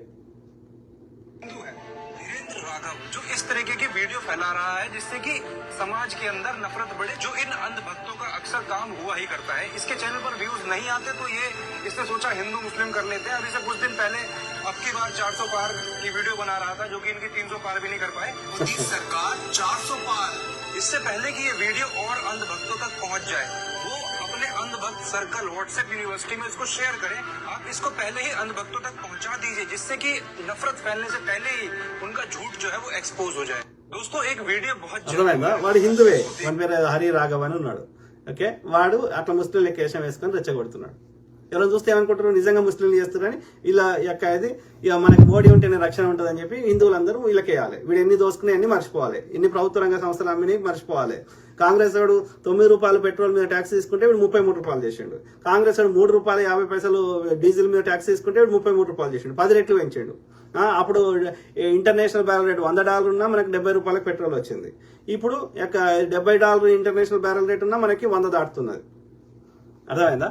అంటే ఎవరి నిజాయితీ ఏందో మనం గమనించాలి.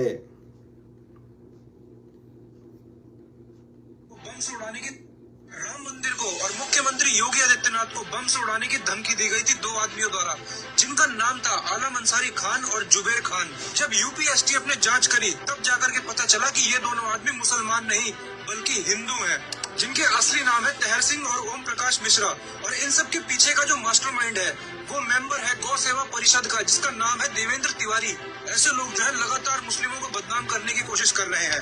ऐसा पहली बार नहीं हुआ है, कई मौके पर देखा जा चुका है कि हिंदू अपने मंदिरों में खुद भी फेंकते पाए गए हैं। ये सिर्फ इसलिए करते हैं ताकि देश का माहौल खराब किया जा सके, हिंदू मुस्लिम किया जा सके। आखिर ये लोग ऐसा क्यों करते हैं? नीचे कमेंट करके बताइए कि हिंदू मुस्लिम करने से किसको लाभ मिलता है। వీళ్ళంతా చేస్తున్నారు మళ్ళీ బ్రాహ్మిన్సే. అటు తివారి అన్నాడు కదా, బ్రాహ్మిన్. ఓకే, గోరక్షణ సమితి అని పెట్టుకున్నాడు. అంటే మొత్తం హిందువుల సొమ్ముని కొల్లగొడుతున్నది, హిందువులని లేబర్ పని చేయించుకుంటున్నది, క్షత్రియులతోటి, వైశ్యులతోటి, శూద్రులతోటి ఈ ఆర్య బ్రాహ్మణులు. భారతదేశంలో అన్ని బీఫ్ కంపెనీల వాళ్ళు ఈ ఆర్య బ్రాహ్మణులే. అర్థమైందా? ఎందుకు వేరే వాళ్ళు ఆవు చంపుకొని తింటే వీడు అమ్ముకోలేడు, ఎక్స్పోర్ట్ చేసుకోలేడు.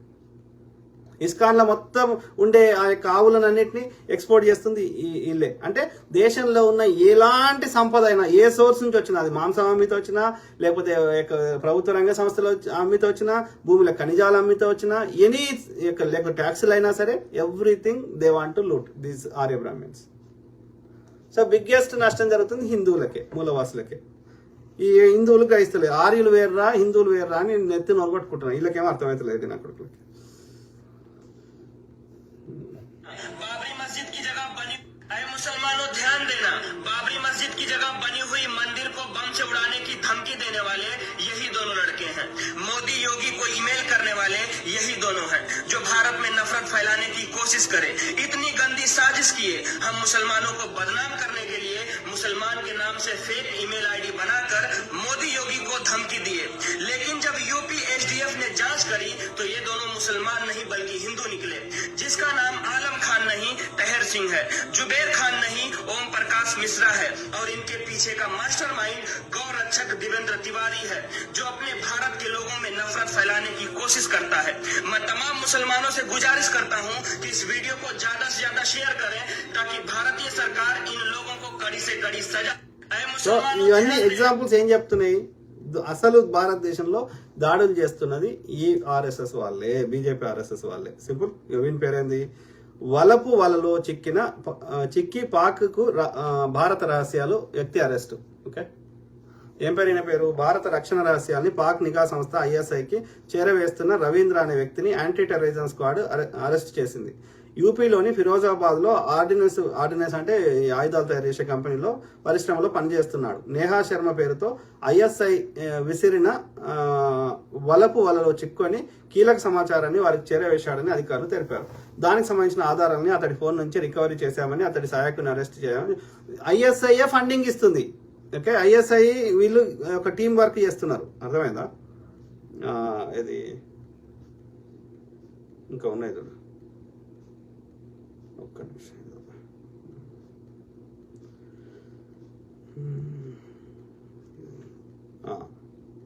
కొన్ని చూపెట్టింది లేదు. ఇదైతే తెలిసిందే కదా, ప్రజ్వల్ రేవన్న ఎంతమందిని రేప్ చేసిండు అనేది. ముసలాం అని కూడా వదిలే. ఇక ఇదైతే a BJP worker has detained in Karnataka who was allegedly linked to 2 suspects in Rameshwaram cafe bomb blast. Okay, ఇతను హస్తం ఉంది. బీజేపీ అతను రామేశ్వరం క్యాఫేలో బాంబు పెడదామని ట్రై చేసిండు. Right, BJP worker detain in Rameshwaram cafe blast case పెట్టిండ్రు. అర్థమైందా? NIA has detained Sai Prasad, a BJP worker in Rameshwaram Cafe blast case. Sai Prasad has been taken for questioning by the NIA. No national news will show you this. ఇవి చూపెట్టారు గోడి మీడియాలో. RSS కార్యాలయంలో బాంబులు, ఆయుధాలు, bomb సామాగ్రి. ఎక్కడైది? కేరళ. కేరళ తిరువనంతపురం శబరిమల అంశాన్ని ఉపయోగించుకుని కేరళలో పాగా వేయాలని భావిస్తున్న ఆర్ఎస్ఎస్ బీజేపీ ఆ దిశగా అక్రమాలకు పాల్పడుతున్నారు. తిరువనంతపురంలోని ఆర్ఎస్ఎస్ కార్యాలయంలో ఆయుధాలు, బాంబుల తయారీకి ఉపయోగించే సామాగ్రి బయటపడడం దీనికి మరింత ఊతమిస్తోంది. అర్థమైంది. ఇట్లా ఇంకా పూర్తి డీటెయిల్స్ ఉన్నాయి కానీ నేను చదువుతా ఫాస్ట్. లేకపోతే ఈ నెల 2న కేరళకు చెందిన 2 మహిళలను ఓకే సో సీసీ ఫుటేజ్లో దొరికిండ్రు అని చెప్తున్నాడు, చూపెడుతున్నాడు. ఓకే, తర్వాత మాజీ ఆర్ఎస్ఎస్ ప్రచారక్ సంచలన ప్రకటన. ఆర్ఎస్ఎస్ మరియు విహెచ్పి దేశమంతటా బాంబు పేలులు చేయాలనుకున్నాయి. నేను బాంబులు తయారు చేయడంలో కూడా శిక్షణ పొందాను. సో ఒక ఇది బోల్తా హిందుస్థాన్ అని బాగా చెప్తుండే, దాన్ని మూసేపించారు. ఎవడు వాస్తవాలు చెప్తారు. ఇగో ఆర్ఎస్ఎస్ అధిపతి అనుమతితోటే బాంబు దాడులు చేశాను అసీమానంద. అర్థమైందా? ఏది 2007లో సంజౌతా ఎక్స్ప్రెస్ లో బాంబు దాడులు చేసి 68 మందిని పొట్టన పెట్టుకున్న కిరాతకుడు స్వామి అసీమానంద కారవాన్ అనే పత్రికకు ఇచ్చిన ఇంటర్వ్యూలో తాను ఆర్ఎస్ఎస్ అధినేత మోహన్ భగవత్ అనుమతితోనే ఈ ఘాతకాలకు పాల్పడ్డానని పేర్కొన్నాడన్న విషయం ఈ పత్రిక ఆడియో టేప్లతో సహా బయటపెట్టింది. 2005లో సూరత్ లో జరిగిన ఆర్ఎస్ఎస్ సమావేశంలో మోహన్ భగవత్, ఇంద్రేష్ కుమార్ తదితరులు అసీమానందను అతని సహచరుడు సునీల్ జోషిని కలిశారని. అర్థమైందా? ఆ డీటెయిల్స్ అన్ని ఎట్లా ప్లాట్ చేసి ఎట్లా బాంబు పెట్టిరు అనేది. ఓకే, ఇక 2008లో మాలేగావ్ పేలుళ్ల కేసులో A1 నిందితురాలు భోపాల్ ఎంపీ ప్రజ్ఞా సింగ్ ఠాకూర్ విచారణకు గైర్హాజరు. అర్థమైందా? రామేశ్వరం క్యాఫే చెప్పిన ఏది ఏముందిడా రామేశ్వరం క్యాఫే పేలుడు కేసులో కీలక పరిణామం చోటు చేసుకుంది. ఈ కేసులో ఎన్ఐఏ బీజేపీ కార్యకర్తగా ఉన్న సాయి ప్రసాద్ అనే వ్యక్తిని అదుపులోకి తీసుకుని ప్రశ్నిస్తోంది. తీర్థహల్లిలోని ఓ మొబైల్ షాపుకు చెందిన 2 యువకులకు పేలుడుతో సంబంధం ఉన్నట్లు అనుమానించిన అధికారులు ఇటీవల విచారించారు. వీరికి సాయి ప్రసాద్ తో పరిచయం ఉన్నట్లు తేలడంతో అతన్ని ప్రశ్నిస్తున్నారు. అంటే ఇవన్నీ ఏం చెప్తున్నాయి? భారతదేశంలో దాడులు ఎవరు చేయిస్తున్నారు? ఇంతకుముందు చెప్పినాయి, ఈ పేరు చెప్పిన కదా, సరోజ్ ఏదో సంథింగ్. సో ఇక కాకుండా ఇక వీళ్ళ అక్రమాలు ఏమేం చేశారు అనేది గతంలో చెప్పిన బీజేపీ వాళ్ళు. ఓకే, ఏది బీజేపీలో చేరాక వీరి పేరు కేసులు మాయమైనవి. యశ్వంత్ జాదవ్, ప్రతాప్ సర్నాయక్, సీఎం రమేష్, సుజనా చౌదరి, సుబేందు అధికారి, ముకుల్ రాయ్, భావన గౌలి అండ్ జ్యోతిరాదిత్య సింధియా. ఓకే, ప్రతిపక్షం ఉంటే వాళ్ళ ద్రోహులు. హీరో అప్పుడు ఇండియా టుడేలో వచ్చింది, అమెరికా వీసా రద్దు చేసింది. ద హీరో ఆఫ్ హేట్రెడ్, విద్వేష పురుగు అనర్థం. అర్థమైందా? సో ఎవరు చేస్తున్నారు? ఇక చూడు, ఈయన ఐపీఎస్ అధికారి క్లియర్ చెప్తున్నాడు. ఎవరు ఈయన? ఏంది? సంజీవ్ భట్. ఈయన కూతురే మాట్లాడింది ఇంతకుముందు. 30 ఏళ్ళ నుంచి జైలు శిక్ష అనుభవిస్తున్నాడు. ఎందుకంటే ఆధారం బయట పెడతాడు ఆయన. గోద్రా మోడీ చేయించాడు ఆయన. వీడు బీజేపీ బ్రిడ్జ్ చరణ్ ఏం పేరు బ్రిడ్జ్ చరణ్ ఏదో ఉంది కదా, బ్రిడ్జ్ భూషణ్, నేను హత్య చేసిన అని చెప్తున్నాడు. ఎన్నిసార్లు ఏడ్చినా కానీ ఎవరు చర్య తీసుకోవాలి. ఈయన భారత ఆర్మీ మాజీ చీఫ్ శంకర్ రాయ్ చౌదరి ఏమంటున్నాడు? ఏది పుల్వామా ఘోరం మోడీ పాపమే. ఆర్మీ చీఫ్, మాజీ ఆర్మీ చీఫ్ కమల్ హాసన్ గారు ఏమంటున్నారు? స్వతంత్ర భారత తొలి ఉగ్రవాది గాడ్సే, నేను నా వ్యాఖ్యలకు కట్టుబడి ఉన్నా కమల్ హాసన్. అర్థమైందా? ఉగ్రవాదే కాదు, ఉగ్రవాదిని వెనుకేసుకు వచ్చేవారు కూడా ఉగ్రవాదులతో సమానం. ఆర్ఎస్ఎస్ నిజ స్వరూపం. పాక్ రహస్య సమాచారం కేసులో సంఘ్ కార్యకర్త కురుల్కర్ అరెస్టు. అంటే ఎంత దుర్మార్గులో దయచేసి అర్థం చేసుకోండి. ఇక మణిపూర్ అయితే ఇక ఏడుదాకా ఎంత ఘోరంగా అయిందో మనం చూసినాం. ఏది ఎవడు బాబు బజరంగి, వాడిని విడుదల చేశారు. ఆధారం పట్టుకున్న సంజీవ్ భట్టిని మాత్రం లోపలేశారు. అర్థమైందా? 2002 గుజరాత్ అల్లర్లలో 97 మంది అమాయకులను పొట్టన పెట్టుకున్నాడు, నిర్దోషిగా విడుదలయ్యాడు. వాడు బాబు బజరంగి. సంజీవ్ భట్ గుజరాత్ 2002 అల్లర్లపై దర్యాప్తు చేసి మోడీ ప్రభుత్వ ప్రమేయాన్ని బహిర్గతం చేశాడు. జీవితకాలం జైలు శిక్ష అనుభవిస్తున్నాడు. అర్థమైందా?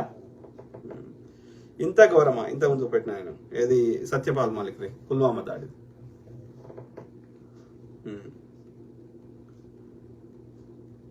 చూద్దాం.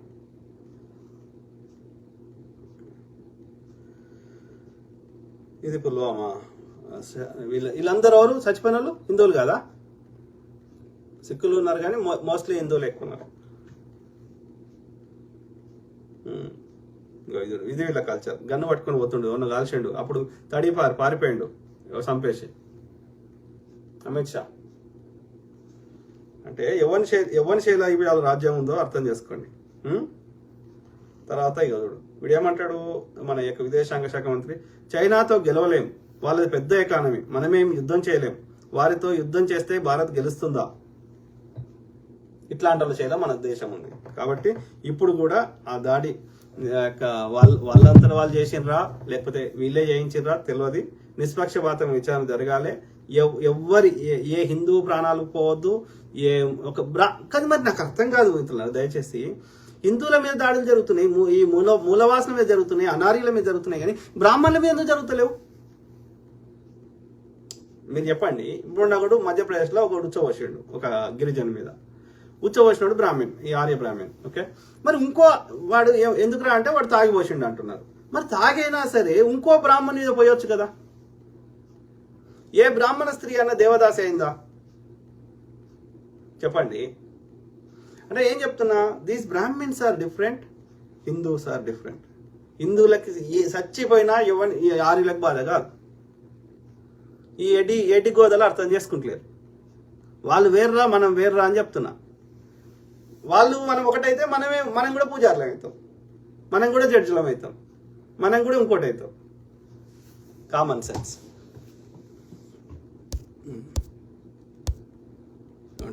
నీలా హరీష్ బ్రదర్, నోట్ల రద్దు చేయొద్దు, దానివల్ల దేశ ప్రజలు ఇబ్బంది పడతారు అని చెప్పినా కూడా అప్పటి ఫైనాన్స్ మినిస్టర్ అరుణ్ జైట్లీని నరేంద్ర మోడీ, అమిత్ షా పార్లమెంటు నుండి బయటకు తోసేసి నోట్ల రద్దు చేశాడు దొంగ మోడీ. Correct brother. నా అనుమానం ప్రకారం అరుణ్ జైట్లీని, సుష్మా స్వరాజ్ని కూడా చంపింది ఈ మోడీ అమిత్ షా కలిసే చంపారని అనుకుంటున్నాను. ఎందుకంటే వీళ్ళకి ఎవరు ఎదురు ఇప్పుడు అయితే పేరేంటి అద్వానీ అయితే నోరు మూసుకున్నాడు కదా. సో వాళ్ళని కూడా, ఎందుకంటే వాళ్ళు ఒక ముందు జనరేషన్ తరం ఉన్నారు, మరి వాళ్ళ ఐడియాలజీ హిందుత్వ ఐడియాలజీ పెట్టుకున్నారు, కానీ వాళ్ళు ఇంత ఘోరంగా లేకుండే ఒక ముందు జనరేషన్ బీజేపీ వాళ్ళు. వాజ్పేయి గారు కూడా తన కోడలు ఆమె యొక్క జార్ఖండ్లో ఆమె క్లియర్గా చెప్పింది. వాజ్పేయి గారు కూడా తన సన్నిహితుల దగ్గర చెప్పి బాధపడ్డాడంటే ఈయన ఎందుకు నేను గుజరాత్ ముఖ్యమంత్రి చేసిన అని చెప్పి. అంటే ఎంత కిరాతకుడు అనేది ఇక్కడ గమనించాలి. Okay, yes brother. మళ్ళా డేటా కూడా చెప్పడు. అంటే అది ఎందుకు చేసిండు, దేశ ప్రజల సంపద అంతా తీసుకుని అదాని పేరు మీద అదానికి 15% ఇస్తాడు. అందులో దోసుకున్న దానికి 85% మోడీ కుటుంబ సభ్యులకే పోతుంది. అది మన కేజ్రీవాల్ గారు అసెంబ్లీలో చెప్పారు. మన దగ్గర 20 నిమిషాల వీడియో కూడా ఉంది దానికి సంబంధించి. అగ్నిపర్తి విషయంలో అభ్యర్థుల వయసు పెంచాలి, అగ్నివీర్ అని అభ్యర్థులు బతిమాలుతుంటే రఘునందన్ రావు నేను మీకు సపోర్ట్ చేస్తా అని మాట ఇచ్చి తర్వాత వాళ్ళ ఫోన్ ఎత్తలేదు. సికింద్రాబాద్ రైల్వే స్టేషన్లో ప్రొటెస్ట్ చేస్తే సికింద్రాబాద్ రైల్వే పోలీసులు కాల్పుల్లో 6 యువకులు చనిపోయారు. Correct brother. ఎవరు? Neela Harish brother. Correct brother. ఏమంటున్నారు? Neela Harish brother. Hyderabad bomb blast లో జరిగినప్పుడు అక్బరుద్దీన్ ఓవైసీ మీద విచారణ కోసం కాంగ్రెస్ అప్పట్లో కేసు పెడితే ప్రస్తుత BJP MP Raghunandan Rao bail మీద బయటకు తీసుకువచ్చి వకాలత్ పుచ్చుకున్నాడు. హైదరాబాద్ బాంబ్ బ్లాస్ట్ లో జరిగినప్పుడు సిటీలో ఉన్న చాలా మంది కిషన్ రెడ్డి పేరు కూడా చెప్పారు. కరెక్ట్. వాళ్ళకి ప్రజలకు మంచి చేయడం తెలియదు కాబట్టి ప్రజల యొక్క దృష్టిని మరల్చి దాన్ని యొక్క హిందూ ముస్లిం చేసి మళ్ళీ గెలవాలని ప్రయత్నం, అంతే, అంత మించి ఏం లేదు. దాంట్లో ఎవరిని చంపుతున్నావు? అందరిని, బ్రాహ్మణ్ని తప్ప అందరిని చంపుతున్నావు. ఇన్ని బాంబ్ బ్లాస్ట్లలో ఎంతమంది బ్రాహ్మణులు చచ్చిపోయారు నాకు చెప్పండి. వాడు రాడే, వాడు రిస్కే తీసుకోడే, వాడు పని చేయడే, అందరితో ముద్దు పని చేయించి దోసుకుంటాడు. కానీ నీలా హరీష్, మహమ్మదీయ జిన్నా పూర్వీకులు బ్రాహ్మణులు వాళ్ళ తాతగారి కాలంలో చేపల వ్యాపారం చేసేవారు అని ఆర్య బ్రాహ్మణులు కుల బహిష్కరణ చేసి అవమానించారు. ఆర్య బ్రాహ్మణులు ఏదో నాన్ వెజ్ తినరు అన్నట్టుగా పాకిస్తాన్ వేరే దేశంలో విడిపోవడానికి కారణము సావర్కర్ దొంగ ఉండకూడదు, రెచ్చగొట్టే రాజకీయాలు చేసి ఇక్కడి ప్రజలను ఇన్సెక్యూరిటీగా ఫీల్ అయ్యేలా చేసి సామాన్య హిందూ ముస్లిం జనాలు వచ్చేలాగా చేశారు. తప్పని పరిస్థితులలో గాంధీ గారు బ్రిటిష్ మౌంట్ బాటన్ పాకిస్తాన్ వేరే దేశంలో ఇచ్చారు. ఇచ్చిన 6 సంవత్సరాలకే మహమ్మద్ జిన్నా లేదు, 1-2 yearsకే చనిపోయాడు Ali Jinnah. So first of all వాళ్ళకి ఐడియా లేకుండే బ్రిటిష్ వాడు ఎందుకంటే వాళ్ళని ఎలగొడుతున్నారు అని చెప్పి వెళ్ళిపోమంటారు అని చెప్పి హిందూ ముస్లిం కలిసి వాళ్ళని స్వతంత్రోద్యమ పోరాటం చేస్తే మేము వెళ్ళిపోవాల్సి వస్తుందని చెప్పి, ఎందుకంటే మేము వాళ్ళ పరిపాలించిన 60 దేశాల్లో పెద్ద దేశం భారతదేశమే. ఈ భారతదేశం నుంచి వాళ్ళకి అనేక రకాల లాభం అవుతుంది కాబట్టి వాళ్ళు పోవడానికి సిద్ధంగా లేరు. కాబట్టి ఏం చేశారు, బెంగాల్ని విభజించారు. ఇప్పుడున్న బీహారు, ఇప్పుడున్న బంగ్లాదేశ్, ఇప్పుడున్న వెస్ట్ బెంగాల్, బీహార్లో కొంత ప్రాంతం, ఇవన్నీ కలిపి ఒరిస్సాలో కొంత భాగం, ఇవన్నీ కలిపి బెంగాల్ ఉండే. సో ఆ బెంగాల్ విభజించినప్పటి నుంచి హిందూ ముస్లిం అన్న ఫీలింగ్ తీసుకొచ్చారు బ్రిటిష్ వాళ్ళు. దాన్ని అక్కడి నుంచి దాన్ని ఇంకో లెవెల్కి తీసుకుపోయింది వీళ్ళు, ఈ ఆర్య బ్రాహ్మణులు. ఓకే, సో ఆ క్రమంలో ఏది ఏమంటున్నావు జిన్నా అయితే వేరే నాకు ఒక యూదుల నేను చాలా ఏమంటారు చరిత్ర గురించి చెప్తుంటే వింటుంటా. సో అబ్రాహమిక్ రిలీజియన్స్ అంటారు, అంటే ఇవి 3: ఇస్లాం, క్రిస్టియానిటీ అండ్ జుడాయిజం. సో ఈ మూడింటిని వ్యతిరేకించిన వాళ్ళని వెలివేశారంట. అబ్రహం కానీ వాళ్ళ వారసులు కానీ వెలివేస్తే అక్కడి నుంచి పారిపోయి ఇక్కడికి వచ్చిన వాళ్ళే ఈ బ్రాహ్మిన్స్ అని. అర్థమైందా? సో వీళ్ళ కల్చరు వీళ్ళంతా అంటే అదే పర్షియాకు సంబంధించిన వాళ్ళు, వీళ్ళంతా ఒకటే ప్రాంతం సంబంధించిన వాళ్ళు. వీళ్ళు దాయాదుల్లాగా. ఓకే, వాళ్ళ యొక్క సంస్కృతము భాష ఓల్డ్ పర్షియా, వీళ్ళ భాష ఒకటే ఉంటుంది. ఓకే, సో అవస్థ, జెండ అవస్థ, ఇవన్నీ సంస్కృతము ఎట్లుంటుందో అట్లనే ఉంటుంది. ఇక్కడ రాజభాషలో కూడా ముస్లిమ్స్ మొఘళ్ళు పరిపాలించిన, ఇంకా అంతకుముందు ఇది వీళ్ళ పేరు ఆఫ్ఘనిస్తాన్ సంబంధించిన ఒకరిద్దరు పరిపాలించారు, కానీ ఈ టర్కీకి సంబంధించిన వాళ్ళు చాలా మంది పరిపాలించారు ఇది భారతదేశాన్ని. ఎవడు అని పేరు మర్చిపోతుంది కదా, ఈ యొక్క తురుష్కులు, మన తుగ్లక్ వంశస్థులు, వాళ్ళందరి లోపల ఏముండే అఫీషియల్ లాంగ్వేజ్? అయితే ఇద్దరే రాజ్యం మొత్తం పరిపాలన ఉండే, మంత్రులు అవంతా ఎవరు అయితే ఈ ముస్లిమ్స్, పర్షియన్స్, లేదు అంటే ఈ యొక్క బ్రాహ్మిన్స్. అయితే ఆ రాజభాష ఏముండే? అయితే పర్షియాల రాష్ట్రాలు లేకపోతే సంస్కృతుల రాష్ట్రాలు. అర్థమైందా? అది గుళ్ళైనా అయినా ఇంకో దగ్గర అయినా రాజభాష అయినా ఇదే పరిస్థితి. మరి సామాన్యులు వాళ్ళ యొక్క పాలీ లాంగ్వేజ్ మాట్లాడేటోళ్ళు అంతకుముందు, అయితే తర్వాత ఇక వాళ్ళ లోకల్ లాంగ్వేజ్ మాట్లాడేటోళ్ళు. అంటే దీన్ని బట్టి ఏమర్థమవుతుంది, ఈ యొక్క పర్షియన్స్ అండ్ ఈ యొక్క బ్రాహ్మిన్స్ అన్నదమ్ముల వాళ్ళు ఒకటే దగ్గర ఉండే. ఇస్లాం ఆ రాజ్యంలోకి వచ్చినాక ఆ ఇస్లాంని వాళ్ళు అంగీకరించని వాళ్ళు వాళ్ళు బహిష్కరిస్తే ఇక్కడికి వారిపోయి వచ్చారు. కొంతమంది సిరియాకు పోయినరు, కొంతమంది యూరప్కి పోయినరు, కొంతమంది భారతదేశంకి వచ్చారు. అంతకుముందు వచ్చింది ఇండస్ సివిలైజేషన్, అప్పుడు ఒక బ్యాచ్ వచ్చింది, తర్వాత మళ్ళీ ఇంకో బ్యాచ్ వచ్చింది. అంటే వీళ్ళు ఒకటే. అబ్రహామిక్ సిద్ధాంతాన్ని వ్యతిరేకించినటువంటి ఒకటే అన్నదమ్ముల పిల్లలు ఈ బ్రాహ్మణులు, ఆర్యులు. ఇరాన్ అనే పేరు, దాని పర్షియా ఉంటే ఇరాన్ మార్చుకున్నారు. ఇరాన్ అంటే అర్థం ఆర్యన్నే ఇరాన్ అన్నారు. అంటే వాళ్ళు ఒకటే, సింపుల్. మీకు ఇంకా ఆర్యుల గురించి పూర్తిగా అర్థం కావాలంటే పర్షియా చరిత్ర చదవండి, లేదు అంటే ఈ యొక్క ఏమంటారు ఈ జొరాస్ట్రియన్ గురించి చదవండి, ఈ యొక్క ఏమంటారు పార్సీల గురించి చరిత్ర చదవండి. మీకు మొత్తం అర్థమవుతుంది ఆర్యుల యొక్క మొత్తం కథ. అర్థమైందా? ఈ విగ్రహారాధన, అగ్నికి పూజ చేయడము, ఈ యొక్క పేగిజం అన్నారు, రీసెర్చ్ చేయండి. సో కాబట్టి వీళ్ళు మన దేశ పొల్లు కాదు, మన దేశం మీద ప్రేమ ఉండదు. వాళ్ళు తెల్లతోలు ఉన్నోళ్ళు. ఏదైతే ఆఫ్రికాలో ఎట్లయితే తెల్లతోలు ఉన్నోళ్ళు లేరో, భారతదేశంలో కూడా తెల్లతోలు ఉన్నోళ్ళు లేకుండే. అంటే ఎక్కడి నుంచి వచ్చిర్రు? ఆలోచించండి. నీలహరీష్ రాజ్బోడా మంచి భక్తుడు, మీరే అర్థం చేసుకోవట్లేదు, నిజాలు మాట్లాడితే అది హిందువులను వ్యతిరేకించినట్టు అంటున్నారు. ఇది క్లారిఫై చేయాలి బ్రదర్. ఏది నేనేమంటున్నా అంటే ఇది జనాలకు అర్థం. వేల సంవత్సరాల నుంచి చెత్త నింపి అది ఆ చెత్త నుంచి ప్రజల్ని వాస్తవాలు తెప్పాలంటే టైం పడుతుంది కదా. ఒక్క రోజులో వాళ్ళ సబ్ కాన్షియస్ లెవెల్లో చెత్త నింపిన తర్వాత ఆ చెత్త నుంచి మళ్ళీ వాళ్ళని నార్మల్ చేయడానికి అంత ఈజీ ఒక్క రోజులో అయిపోతుందా? మనం వాస్తవం చెప్పాలి, చారిత్రక ఆధారంగా చెప్పాలి, రైట్? సో కాబట్టి చెప్తున్నాం. ఇప్పుడు ఇది యొక్క ఆర్యులు, ఈ రామాయణం, మహాభారతం ఆర్యుల పుస్తకాలు, హిందువులే కావు.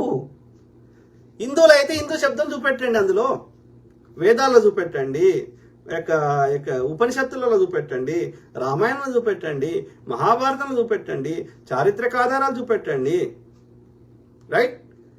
ఏ చరిత్రకారుని అడగండి, గుర్రాలు ఎక్కడ ఉంటాయి, వాటికి అత్యంత ప్రాధాన్యం ఎక్కడ ఉంది, ఎక్కడ ఉండేటి? భారతదేశంలో గుర్రాలు ఉండేనా? As per the research of the archaeologist and scientist everybody, ఇవి ఇప్పుడు కజకిస్తాన్ లో అక్కడ అప్పుడు ఓల్డ్ పర్షియా కింద ఉండేది. ఓకే, ఆ కజకిస్తాన్ లో ఉంటాయి. ఇప్పటికి కూడా వాళ్ళు గుర్రానికి అత్యంత ప్రాధాన్యం ఇస్తారు. మంగోలియాలో కూడా గుర్రాలు అత్యంత ప్రాధాన్యం ఉంటుంది. ఈ Mongol is nothing but Mughal యొక్క పూర్వీకులు. ఓకే, ఆ మంగోల్ రాజు ఇస్లాంని స్వీకరించిన తర్వాత వాళ్ళు ఇది అయింది. ఓకే, సో ఇది చెంగిస్ ఖాన్ కంటే పూర్వీకుల పేర్లు మంగోలియా పేర్లే ఉన్నాయి. ఓకే, అర్థమైందా? సో కాకపోతే వాళ్ళు దే ఆర్ గుడ్ ఎట్ ఈ హార్స్ రైడింగ్, యుద్ధ నైపుణ్యాలు బాగా నేర్చుకున్నారు. క్రూరులు. ఆ విధంగా వాళ్ళు ప్రపంచాన్ని జయించారు మంగోళ్ళు. Okay, Mongol is nothing but Mughal యొక్క పూర్వీకులు. సింపుల్. సో అయితే ఈ క్రమంలో గుర్రాలు ఎక్కడున్నాయి? అక్కడ టర్కీ నుంచి మొదలు పెడితే ఇక్కడ మంగోలియా దాకా. అందులో ఈ కజకిస్తాన్ లో ఇప్పటికీ గుర్రం మాంసం తింటారు, గుర్రాన్ని పూజిస్తారు. సింపుల్. అంటే దాన్ని అత్యంత పవిత్రంగా భావిస్తారు గుర్రాన్ని. మరి అశ్వమేధ యాగం అనే కాన్సెప్ట్ మహాభారతంలో ఉందా లేదా? అది ధర్మరాజు ఇంకో రాజు చేసిండా లేదా? రైట్, అశ్వాన్ని వదిలేస్తారు. ఆ అశ్వం ఎంత దూరం పోతే దాన్ని ఎవడు ఎదిరించకపోతే ఆ భూభాగం అంతా ఆ రాజు పరిధిలోనే ఉంటుంది. అంటే అక్కడ ప్రజలందరూ ఈ రాజుకే ట్యాక్సులు కట్టాలి. రైట్. సో అంటే ఈ రాజు చెప్పిన శాసనాలు అక్కడ పాటించాలి అక్కడి ప్రజలు అని అర్థం.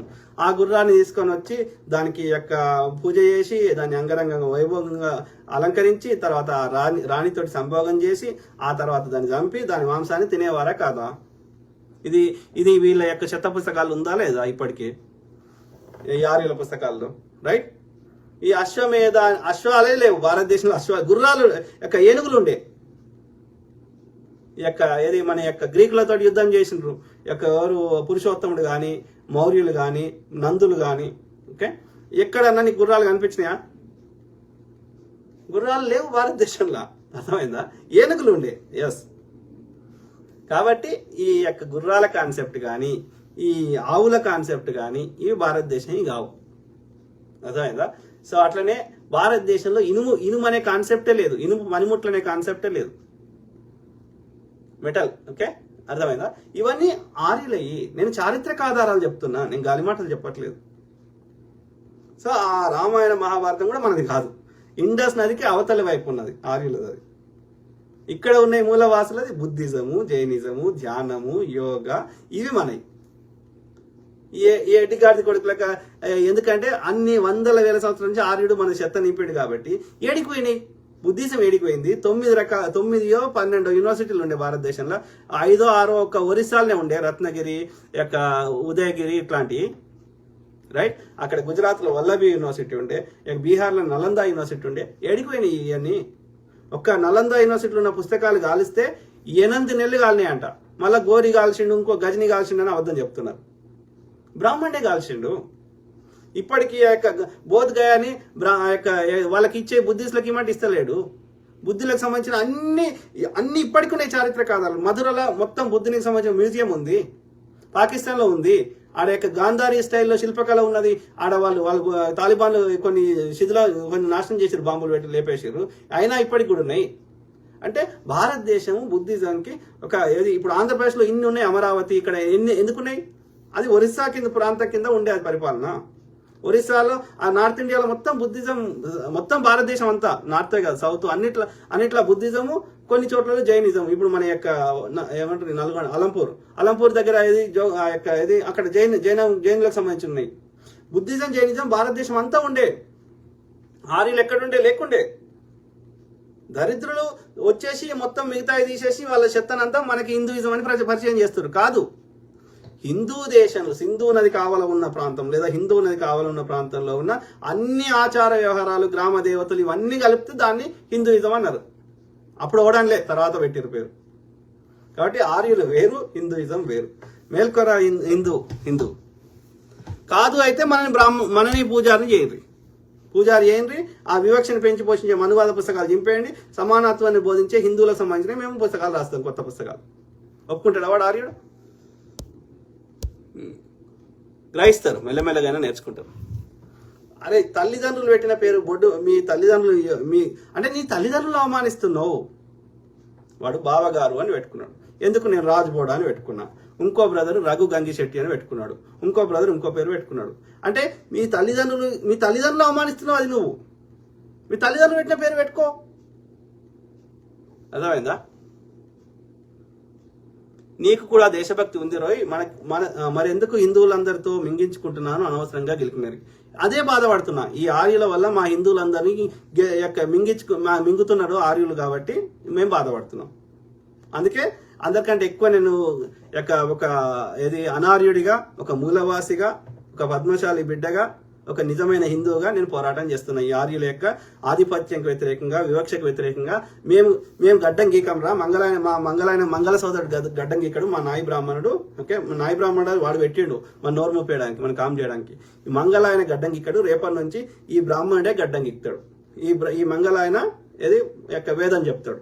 వేదం కూడా కాదు, మా సొంత పుస్తకాలు చెప్తాం, మా గ్రామ దేవతలకు సంబంధించి చెప్తాం. మా బైన్లైన పూజారి అవుతాడు. ఓకే, ఈ బ్రహ్మ విష్ణు మా దేవుళ్ళే కాదు, మీ ఆర్యుల దేవుళ్ళు. మీ ఆర్య దేశం పోయి మొక్కుకోండి. ఆలోచించండి మిత్రులారా. దిస్ అందుకే అంటున్నా, మేము నిజమైన హిందూ బిడ్డను కాబట్టి నేను పోరాటం చేస్తున్నా. అర్థమైందా? నీ బీజేపీ పుట్టక ముందు వందల వేల సంవత్సరాల నుంచి మా హిందుత్వాన్ని పాటించినాం. నీ ఆర్యుడు మా దేశంకి రాకముందే మేము పాటించినాం. నీ ఆర్యుడు మాకు వద్దు పొమ్మని అంటున్నా ఆర్యుని. ఎవరు? నీలా హరీష్ ఆర్టికల్ 370 రద్దు చేశాడు కదా, ఇండైరెక్ట్ గా పాకిస్తాన్ లో కలవాలని కదా మీనింగ్. నెక్స్ట్ బెంగాల్లో ఎలక్షన్స్ ఉన్నాయి కాబట్టి దీన్ని పావుగా వాడుకుంటాడు నరేంద్ర మోడీ. దేశద్రోహి నయా హిట్లర్ నరేంద్ర మోడీ. అదే బ్రదర్, ఆర్టికల్ 370 రద్దు చేసింది ఒకే ఒక కారణం. అందులో 2 సెక్షన్స్ ఉన్నాయి. ఏ బి ఉంది. ఏ ఒకటి రద్దు చేసిండు, బి రద్దు చేయలేదు. First thing. అందరూ రద్దు చేయడానికి కారణం ఏంటంటే అక్కడ ఉన్న ఆ భూభాగంలో ఉన్నటువంటి ఆ భూమి ఒకటే. వాళ్ళ ఏంది, అక్కడ ఎవరైనా భూమి కొనుక్కోవచ్చు అనేది మార్చిండు అంతే. అంతకుముందు లేకుండే ఆ రాజు పెట్టినప్పుడు రాజా హరిసింగ్ది. సో అది కొనుక్కోవచ్చు అని రాసిండు. అయితే అందులో ఎక్కువ శాతం భూమి కొనుక్కున్నదైనా కట్టబెట్టిందైనా అదానికి అంబానీలకే. అంటే అక్కడ ఉన్న ఖనిజాలు కొట్టేయాలని ప్లాన్. పాకిస్తాన్లో ఎందుకు కలుస్తాం? కలవము. అది అది అది అయిపోయిన ముచ్చట. వాళ్ళు ఒకరు పాకిస్తాన్లో ఆశపడితే వాళ్ళ మూర్ఖత్వం. నీల హరీష్ హాయ్, హలో, నమస్తే brother. Neela Harish to everyone, all my brothers, sisters, friends, everyone. So అది ఎట్లారా లాస్ట్ ఒక 200 చదువుదాం. ఏమంటారు? రాజేష్ మామిడిపల్లి, కరెక్ట్. సో తిరుపతి కూడా ఒకప్పుడు బౌద్ధ ఆరామమని మీరు ఆ బాలాజీ విగ్రహము వెంకటేశ్వర స్వామి విగ్రహము గమనించండి. నుంచని ఉన్న ఆర్యుల దేవుళ్ళ విగ్రహం ఎక్కడా ఉండదు, తిరుపతిలోనే ఉంటుంది. అది బుద్ధ విగ్రహము. దాన్ని వీళ్ళు గుడిగా మార్చారు. ఇప్పుడు బాలాజీ కానీ వెంకటేశ్వరుడు అన్న పేరు కానీ ఎక్కడ వేదాల్లో ఎందుకు ఉండదు? కరెక్ట్ కదా. ఎందుకంటే అవి తర్వాత పెట్టుకున్నవి వీళ్ళు. అది ఫస్ట్ బౌద్ధ ఆరాము, తర్వాత శంకరాచార్యుడు దాన్ని ఈశ్వరాలయం చేశాడు. మెల్లమెల్లగా వెంకట ఈశ్వరుడు అన్న దాన్ని వెంకటేశ్వరునిగా అయింది. అదే బ్రదర్, ఎందుకుండయ్యా అంటే ఎవరైతే ఇంతో అంతో పేరుండి ఈ ఆర్యుల యొక్క సిద్ధాంతాలను వ్యతిరేకించినరో వాళ్ళందరినీ విష్ణుమూర్తి అవతారం అన్నాడు. అట్లా అనకపోతే కొత్త మతం వస్తుంది. అప్పుడు వెంకటేశ్వర మతం అని కొత్తగా వస్తుంది, లేకపోతే ఇంకో మతం అని వస్తుంది. బుద్ధుడి మతం ఎందుకు వచ్చింది? బుద్ధుడు చెప్పిన సిద్ధాంతాలు వీళ్ళ సిద్ధాంతం భిన్నంగా ఉన్నాయి కాబట్టి వచ్చింది. గురునానక్ చెప్పిన సిద్ధాంతాలు భిన్నంగా ఉన్నాయి కాబట్టి కొత్త మతం వచ్చింది. సిమిలర్లీ కృష్ణుడు డిఫరెంట్గా చెప్తే కృష్ణ మతం వస్తుంది. వెంకటేశ్వర స్వామి ఉన్నాడు అనుకుంటే, లేడు అనుకుంటే అది వేరే ముచ్చట, ఉన్నాడే అనుకుందాం. సో అప్పుడు వెంకటేశ్వర మతం వస్తుంది. ఇవన్నీ డిఫరెంట్ వస్తే ఇవి ఈ ఆర్యులు చెప్పే చెత్త విష్ణుమూర్తి ఇంకోటో దానికి పూజించే వాళ్ళ సంఖ్య తగ్గుతుంది కదా. అంటే వీళ్ళ కంట్రోల్ పోతుంది కదా. కంట్రోల్ పోయినప్పుడు వీళ్ళకి వచ్చే చందాలు, వీళ్ళతో చేయించుకునే అర్చనలు, లేకపోతే పూజలు, పునస్కారాలు, సత్యనారాయణ వ్రతాలు ఇవన్నీ పోతాయి కదా. కాబట్టి ఎవరైతే వీళ్ళ భావాలని కొంచెం భిన్నంగా ప్రవర్తించినరో, వీళ్ళని ఎదిరించినరో, వీళ్ళ సిద్ధాంతాలకు వ్యతిరేకంగా ఉన్నాయో వాళ్ళందరినీ కూడా విష్ణుమూర్తి అవతారం అన్నాడు. విష్ణుమూర్తి అట్లా అవతారం ఎత్తిండు, ఆ అవతారంలో అట్లా డిఫరెంట్గా బిహేవ్ చేసిండు అన్నాడు. అంటే అర్థమైంది, వీనికి పట్టులకు వెళ్ళి నిచ్చుకుంటలేడు అన్నట్టు అంతే. అది గ్రహించాలి మనం.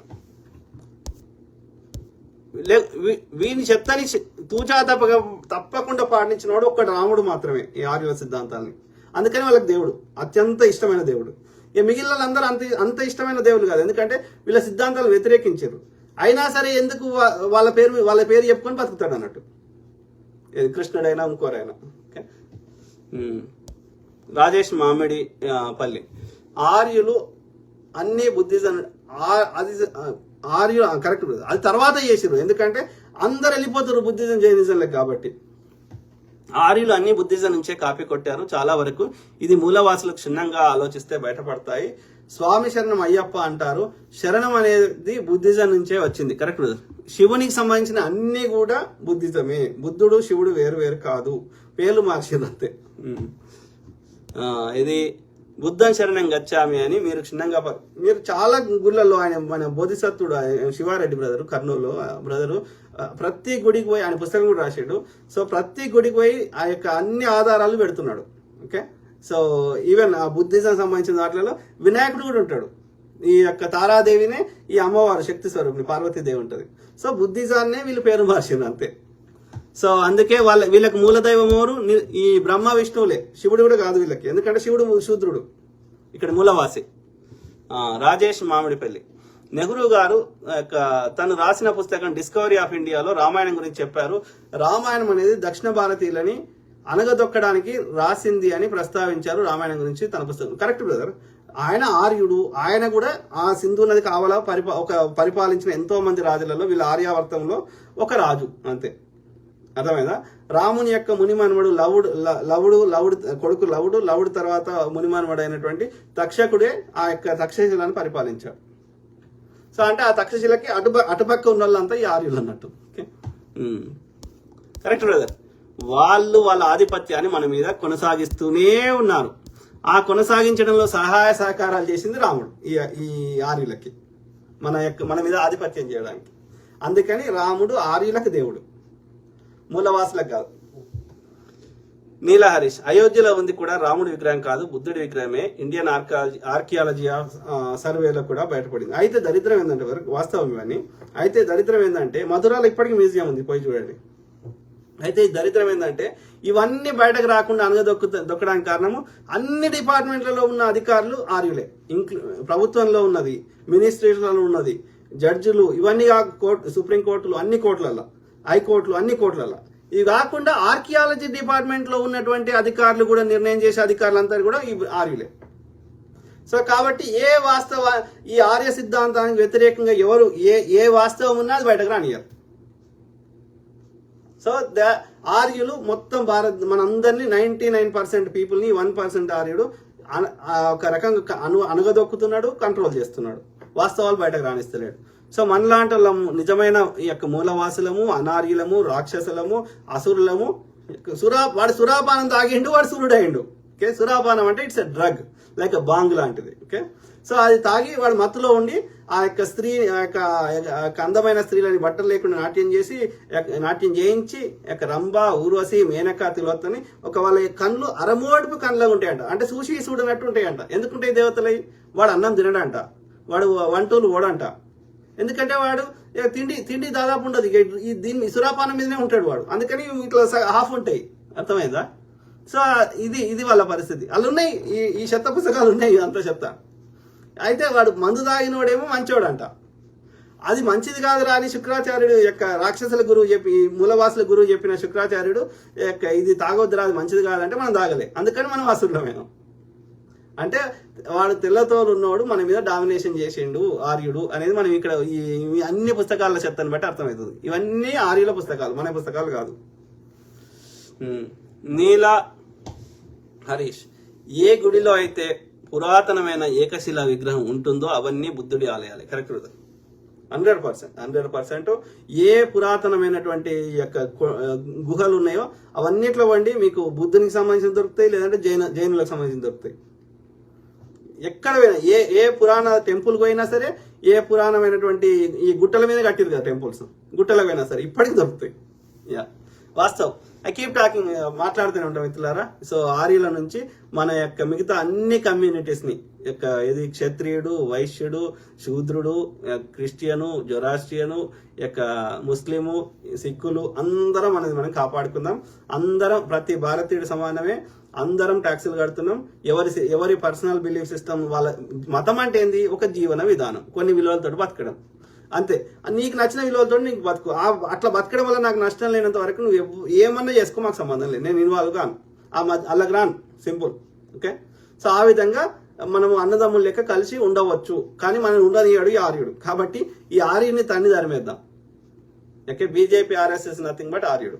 అది పెట్టిన ఆయన ఇద్దరు ఆర్యులు. ఓకే, వాజ్పేయి అనేటైనా ఒక ఆర్యుడు, మహోపాధ్యాయ ఆయన ఆర్యుడు. ఓకే, పేర్లను బట్టి చెప్పొచ్చు. ద్వివేది అంటే 2 వేదాల మీద మనకి పట్టు ఉంది అని అర్థం. త్రివేది 3 వేదాల మీద మనకి పట్టు ఉంది అని అర్థం. అట్లనే చతుర్వేది ఇవన్నీ ఉంటాయి నార్త్ ఇండియాల పేర్లు. అది కాకుండా ఇక ఈ పేర్లు పాండే, శర్మ, శాస్త్రి ఇవన్నీ చెత్తా చెదారం. ఓకే.